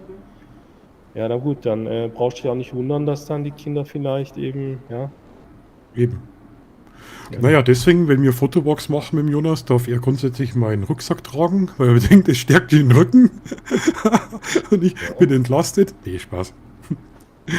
Ja, aber es ist wirklich so, teilweise musst du es ja bremsen, gell? Wie du gerade gesagt hast, mit 1300 Liegestützen ist ja die ganze Entwicklung, die Knochen, die Gelenke und so, was da vielleicht so ein bisschen, aber lieber bremsen als motivieren.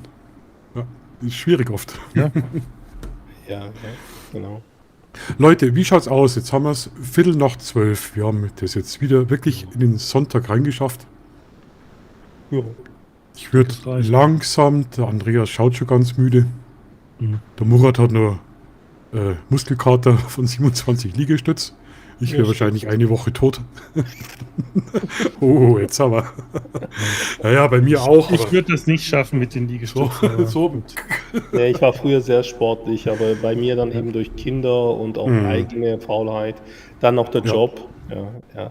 Bei mir ist es mir- immer so, ich gehe immer 6-7 Monate regelmäßig Sport machen und dann verfalle ich in diese 2, 3, 4 Monate Loch und dann mache ich wieder 6-7 Monate. Und so geht es mein Leben lang. Ich habe mich so akzeptiert, ich mag mich so. Ich mache mir auch da überhaupt keinen Kopf. Jetzt habe ich gerade wieder die 2, 3 Monate, wobei jetzt habe ich eher abgenommen, weil ich mein Essen umgestellt habe. Okay. Und das ist ja das Verrückte. Davor war ich 2 Jahre wirklich am Stück jede Woche 3-mal im Fitnessstudio. Aber da habe ich mir halt auch alles reingehauen, weil ich gedacht habe, ja, ich gehe ja trainieren. Und dann bin ich eher, ja. Ach, da kommt der René noch. Wir wollen Schluss machen und der René kommt. René. Hallo René. Grüß dich. Das Hallo, ist ja man schön. hört mich. Ja, wir hören dich, René. Ganz spontan mit dem iPad hier am Tisch im Wohnzimmer. Ach, klasse. Ach, Meine weißt du was, René? Premiere in einem Livestream beim We- Bavarian Skypixel. Weißt was? Ich hole mir jetzt wegen dir noch schnell einen Kaffee. Ich bin in 2 Minuten wieder da, weil die Zeit gönne ich mir jetzt. Ich wollte es nicht verlängern. Ja, jetzt ist es zu spät. Bin gleich wieder da, gell? So, dann, René, was sagst du zu KI? Ja, hallo. Hallo. Jetzt höre ich nichts mehr. Sagt mal was? Also, Doch, mich müsstest hörst du du, uns oder? aber noch Doch. hören. Ja, Ja. doch, jetzt, ja. Jetzt ist halt das Echo weg. Genau, das Rauschen vom Markus ist weg. Hat der Markus keine Kopfhörer oder woran liegt es? Ja. Er fühlt sich dann nicht so frei, er fühlt sich eingeengt. Ah ja, okay, alles klar. Na, ich wollte jetzt doch mal ausprobieren, wie das funktioniert. Und scheinbar ganz gut mit dem iPad einfach hier am Tisch. Welches iPad hast du? Bin ganz überrascht, also tolle Qualität. Welches iPad hast Ich du? weiß gar nicht, was ich noch beitragen kann. Nur, Er hört mich nicht, siehst du? Er hört mich Nee, nicht. er will ich nicht mit saß dir heute reden. den ganzen Tag mit meiner Nichte am Rechner und wir haben alte Fotos sortiert. Wir bereiten, kann ich glaube ich hier in dem Livestream verraten, ein Fotobuch vor für ein Familienmitglied. Und da haben wir auf alten Festplatten Fotos gesucht, analoge Fotos eingescannt. Ja, da konnte die KI aber noch nicht so viel helfen. Ja, wobei, doch. Google Fotoscanner, ich weiß nicht, ob ihr die App kennt. Die ist ja auch super, um alte Fotos einfach abzufotografieren, wenn man Ja. Scanner nicht aufbauen will. Ja. Ich finde das so cool. Ich finde das so cool. Genau das meine ich vorhin, Murat. Die Leute, die reinkommen, die einfach reinkommen, Hallo sagen, das ist so eine geile Community. Ja. Unrasiert, ungekämmt. Ich habe das Ah, sofort perfekt. gesehen. Ich habe das sofort gesehen. Habe gesagt, eigentlich unrasiert passt gar nicht hier in die Gruppe. Ach, klasse. Ja. Du warst jetzt in Griechenland, gell, Glanzi? Genau. Schaust Mit der aber, Familie 2 Wochen. Ja, okay. ein bisschen braun bin ich noch, ja. An der Uhr Oh, ja, Wahnsinn. Da schau her. da sieht man es. Ja, ist Also ja cool. die Ja. Apple Watch habe ich da immer getragen. Ja. Und hat es Werbung. Hat es rentiert, der Urlaub? Spaß gemacht. Ja, ja. Ich Ah, ja. trage keine Uhr. Ich bin so faul, ich habe hier die Uhr, aber ich bin kein Uhrenmensch. Wieso? Als Technik, Aber nö. ich Also trage ich eine hab ganz auch, normale aber- analoge Uhr, also von daher. Ja, super. Ja, das ist gut. Die waren auch Super. gut. Ja, schön. Da ist sogar eine Automatik, das heißt, die muss ich noch nicht mal aufziehen oder da eine Batterie wechseln, also von daher. Aber, Du aber musst mit dich der nicht Uhr um deine bist Uhr kümmern. Ich muss meine Uhr jeden Tag laden. mit deiner Uhr, Andreas, bist du jetzt komplett am Thema vorbei, gell? Weil mit KI hat der Uhr gar nichts zu tun, eher mit KO, oder? Genau, ganz genau. Schön. Was steht denn bei dir an, René? Du bist aus, ganz schön unterwegs. Ja, also aus dem Urlaub noch vielleicht 2, 3 Videos schneiden. Ich habe ja ehrlicherweise länger nichts mehr eingestellt. So im Mai war, glaube ich, das letzte. Irgendwie kam ich denn beruflich nicht dazu, noch rauszugehen, irgendwas zu produzieren. Mhm. Jetzt im Urlaub, als wir mit der Familie unterwegs waren, Kreta ein bisschen angucken, halt ganz nebenbei gefilmt. Wenn man mit der Familie unterwegs ist, kann man ja nicht, muss man dann schnell Mhm. schießen und da hatte ich auch mit Thorsten Engemann schon mal telefoniert. Ich habe dann festgestellt, meine Kamera hätte ich gar nicht mitnehmen brauchen. Ich habe so eine Sony A6300, Murat kennt die. Ich hatte davor, Murat kennt's, bei der Sony 6300 ging ja noch Programme raufzuspielen. Und über die Programme wollte ich dann ein Video machen, Sonnenaufgang. Aber ich hatte im Urlaub keine Lust, früh aufzustehen um 5:30. Und die Kamera habe ich quasi nicht genutzt. Ich habe im Urlaub nur mit dem iPhone. Also bei den Lichtverhältnissen, Okay. man Spielt doch braucht keine nichts Rolle. anderes. Also Ja, ich sage ganz ehrlich, das spielt kein. Wir haben das Thema auch gehabt. Also wenn man es kann, dann kann man es auch mit dem Smartphone. Da kann man es jetzt. Aber jetzt bin ich auch beim Andreas, wenn es ums Gefühl geht. Und das ist für mich immer das, wenn es ums Gefühl geht, finde ich halt mit der herkömmlichen Kamera, mit dem Body und so einfach, das hat was, ja. Aber wenn es ums Ergebnis, wenn wir ergebnisorientiert, und wir Männer sind halt ergebnisorientiert zum größten Teil, dann kriegst du es tatsächlich auch mit anderen Techniken sehr, sehr gut hin. Und dann spielt es auch eine große Rolle, für was machst du es? Machst du es für YouTube? Und wie sind deine Ansprüche? Wenn ich jetzt zum Beispiel aber privat zum Beispiel irgendwie einen Auftrag bekomme und ein Projekt oder so, dann versuche ich schon die beste Qualität zu liefern. Und wenn die Leute dafür bezahlen, erst recht. Aber für YouTube, ich kenne Leute wie jetzt der Aki, der ist mein Nachbar, der hat 55.000 Abonnenten. Er macht alle seine Videos mit dem iPhone 7. Oh, okay. Ja. Und ich habe heute noch mit dem Oliver Hummel eine Diskussion gehabt, der sagt zu sagen, ich sollte doch aufhören mit dem Handy zu filmen oder mit der Insta360 Go, sondern sollte gucken, dass ich mit einer DSLM meine Videos mache. Und ich sage, nee, warum? Erstmal, das, was ich mache, funktioniert sowieso nicht, weil wenn ich parallel mitfilme, wenn ich ein Model shoote, ich kann dann entweder nur fotografieren oder nur filmen. Aber es geht nicht beides zusammen mit den Kameras. Ja? Aber jetzt mal ganz ehrlich, vielleicht kennst du das auch. Und zwar war ich vor einer Woche auf dem Rossfeld. Das ist 1600 Meter hoch. Und sternenklare Nacht war angesagt. Ich habe den Jonas eingepackt. Um 1 Uhr in der Nacht sind wir losgefahren.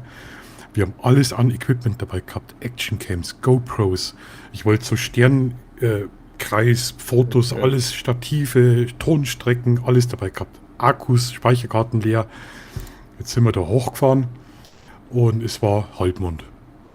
Ich konnte fast keinen einzigen Stern sehen, weil ich das total überschätzt habe. So ein Halbmond, allein was der Restlicht, was der Licht drauf wirft. Ja, aber Markus, wir haben uns da oben orientieren können, ohne Licht. So hell war das. Und es war Sternschnuppennacht. Da war jetzt vor 2 Wochen war da die Sternschnuppen-Sache. Und weißt du, was wir dann gemacht haben? Wir haben gesagt, hey, eigentlich sind wir raufgefahren, wollten ein YouTube-Video machen, ein geiles YouTube-Video. Und danach war uns das so scheißegal. Wir sind vorm Auto am warmen Kühler gehockt mit der Brotzeit auf der Decke und haben die Aussicht und den Sternenhimmel, was wir gesehen haben, bewundert. Und dort denke ich mir oft, muss jedes Mal ein Foto dabei rauskommen oder kann ich einfach einmal den Moment ohne YouTube, ohne Video, ohne Drehbuch genießen? Ist euch das schon mal so passiert, was ihr gesagt habt? Ach komm, scheiß drauf, ich habe jetzt Urlaub, wie der René, da am Strand ist schön. Ich muss jetzt da kein Video machen. Ich genieße einfach den Moment. Für mich ganz persönlich. Beste Entscheidung. Genau. Oder? Aber so muss es doch sein. Da habe ich doch im Endeffekt irgendwie mehr. Ja. Wie war denn das früher, wenn du Bock hattest zum Fußballspielen? Bist Fußballspielen gegangen. Ja. Und wenn du keine Lust hattest, bist nicht. Das ist doch ein Hobby. Das ist genau das, meine ich, weißt du? Ja. Und wichtig ist halt, ich behaupte, ich beweise das jetzt auch gerade, also ich habe immer wieder auch mit dem Pierre und so, ich habe gesagt, ich habe eigentlich schon verstanden, wie YouTube funktioniert. Nur wenn ich dann wirklich Reichweite generieren möchte, durch Views, zum Beispiel mein vorletztes Video hat, glaube ich, irgendwas mit 12.000, 13.000 Aufrufe innerhalb in 1-2 Wochen. Ich habe da irgendwas Ist jetzt gerade der Ton weg oder nur bei mir? Nee, Der ist noch zu hören. der ist noch da. Ja. Ja, und dann halt auch irgendwo 600 Likes oder so. Aber ich habe halt wirklich ein Skript geschrieben, ich habe mich vorbereitet und so. Ich kann jetzt nicht behaupten, dass es keine Arbeit war, aber es hat mir Spaß gemacht. Wenn du dich professionell auf irgendwas vorbereitest, ja, mit Skript, mit allem drum und dran, und dann auch ein interessantes Thema nimmst, also inhaltlich, und dann auch die Qualität. Ich nehme meistens mit der DJI 4 oder mit der Pocket 3 auf. Absolut ausreichend. Absolut ausreichend. Und Andreas, ich bin auch bei dir, mit dem Smartphone wird es auch absolut ausreichen. Das Smartphone hat ja ungefähr die gleiche Qualität. Absolut ausreichend. Inhalt ist halt wichtig. Wie kommt es rüber? Camping-Thema sind jetzt gerade, wir haben gerade die Saison. Ich mache jetzt gerade wenig Fotografie. Fotografie wird jetzt wieder mehr im Herbst kommen. Ist halt mein Thema. Und es ist halt genau das, was auch ein bisschen bei mir so immer auf meinem Kanal mich bremst. Also bremst heißt mit der Abonnentenzahl. Würde ich jetzt nur Camping oder nur Fotografie machen, bin ich mir sicher, da wäre ich schon auf eine andere Zahl. Die Leute kommen bei mir ein bisschen durcheinander. Die sagen, hä, jetzt macht er 2-3 Monate lang nur Camping, jetzt kommt wieder was mit Fotografie. Das ist natürlich für die Leute irreführend. Manche deabonnieren mich dann wieder, ist aber voll in Ordnung. Aber ich halte nie diese Intention zu sagen, ich will irgendwann mal 20.000, 30.000 Abonnenten und dann kriege ich so richtig Kohle. Das Problem ist, wie gesagt, wie Eigentum verpflichtet, tut Reichweite, kann Reichweite auch den Spaß wieder Ding, weißt. Ja. Guckt euch doch mal diese ganz großen YouTuber an, wie sie auch alle heißen. Die meisten haben ein psychologisches Problem irgendwann mal.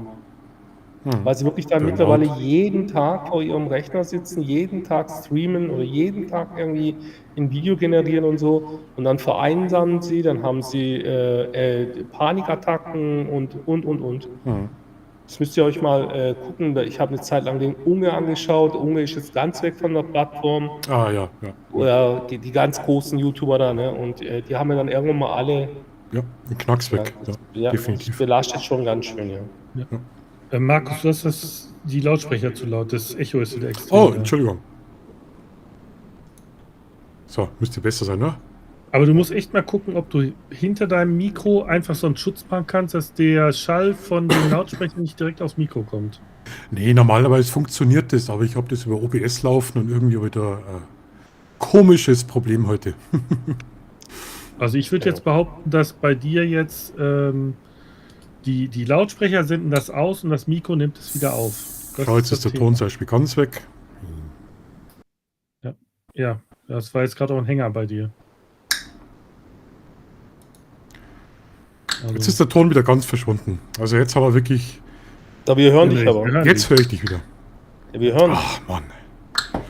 Achso, René, jetzt muss ich unbedingt nach Berlin kommen, ja? Ja, Ich überlege schon die ganze Zeit, ich schaue mir schon Hotelzimmer an, aber es ist unverschämt, was die mittlerweile für so ein Zimmer verlangen. Das ist... Da gibt es Ja, aber und auch wenn solche Dinge, solche Kabinen, wo du dich reinlegen kannst. Wie heißen die Teile? Hab's letztens mal bei einem anderen YouTuber gesehen. Kostet ein paar Groschen. Aber du liegst da wie so im Sarg. Okay. Ja? Wie heißen denn die? Das sind so wie so kleine Kabinen sind das. Und dann kannst du wirklich, gibst schon einen Code ein. Ja, Und dann habe ich kannst du dich gesehen. reinlegen. Aber die Ja, kosten hab dann ich wirklich vielleicht 10, 20 Euro die Nacht oder so. Das sind wie so Schließfächer, gell? Was Genau, du da reinkriegst. Genau. Du darfst halt keine Platzangst haben. Ich wollte gerade sagen, da kriege ich ja Platzangst. Einmal ausgeatmet und dann explodiert das Ding. Da stecke ich drin wie so ein Hotdog. Da komme ich ohne Vaseline gar nicht mehr raus. Da muss Aber mir jemand... Aber Hotelkosten sind echt extrem. Ja, das macht keinen Spaß, aber wenn ich schaue, ich war schon in Berlin, ich glaube, da habe ich früher...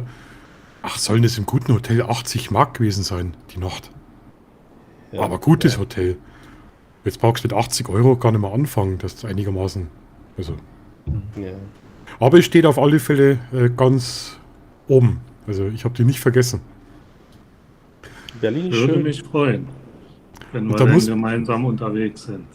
Und dann erwarte ich aber von dir etwas. Und zwar, dass du mir Okay. ganz viele Geschichten aus Berlin erzählst. Weil Ja. also der René kennt sich in Berlin aus. Ich war da so fasziniert von deinem Interview mit dem Lichtsetzer und wer war noch dabei? Thorsten Engemann. Engemann.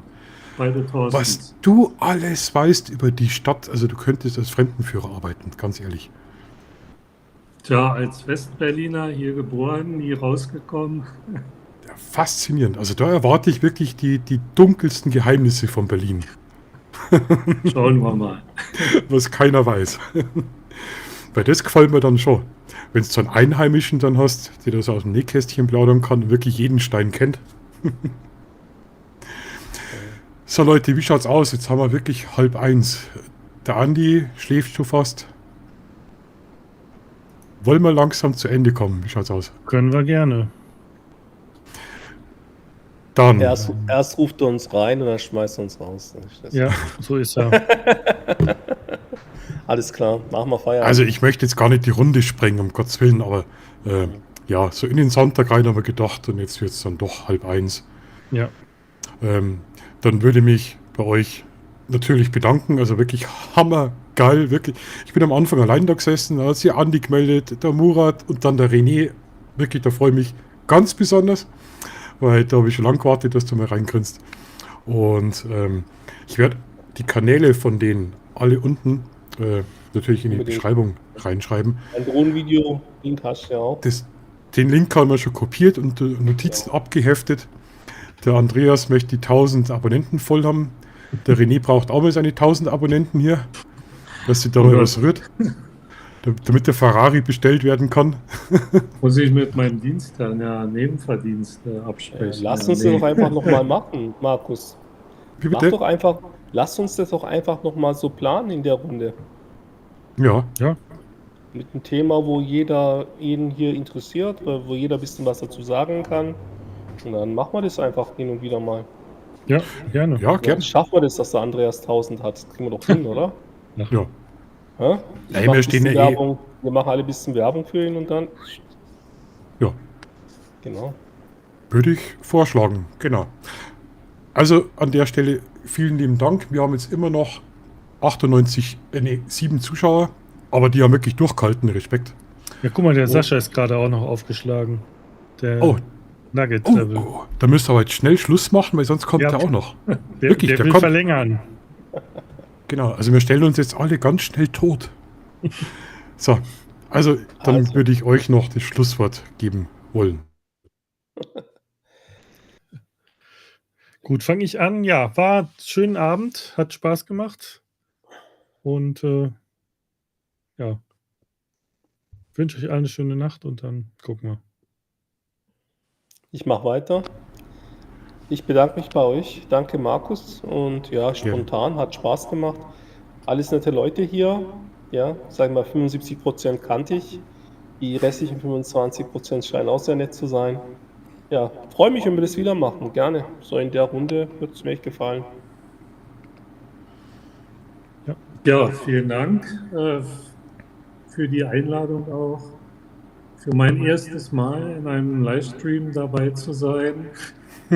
Kurz nach Mitternacht dazugekommen, hat Spaß gemacht. Mache ich gern auch zu anderer Zeit mal wieder. Auch sehr gern in dieser Runde. Und das Schlusswort hast du, Markus, als Gastgeber. Ich schließe mich da einfach komplett an. Ihr seid alle jederzeit immer gern willkommen. Ist zwar schlechte Uhrzeit, aber morgen können wir alle ausschlafen. Oder die meisten. Also, vielen Dank. Ciao, ciao und wir bleiben in Kontakt, gell? Genau. Tschüssi. Bitte. Ciao. Ciao.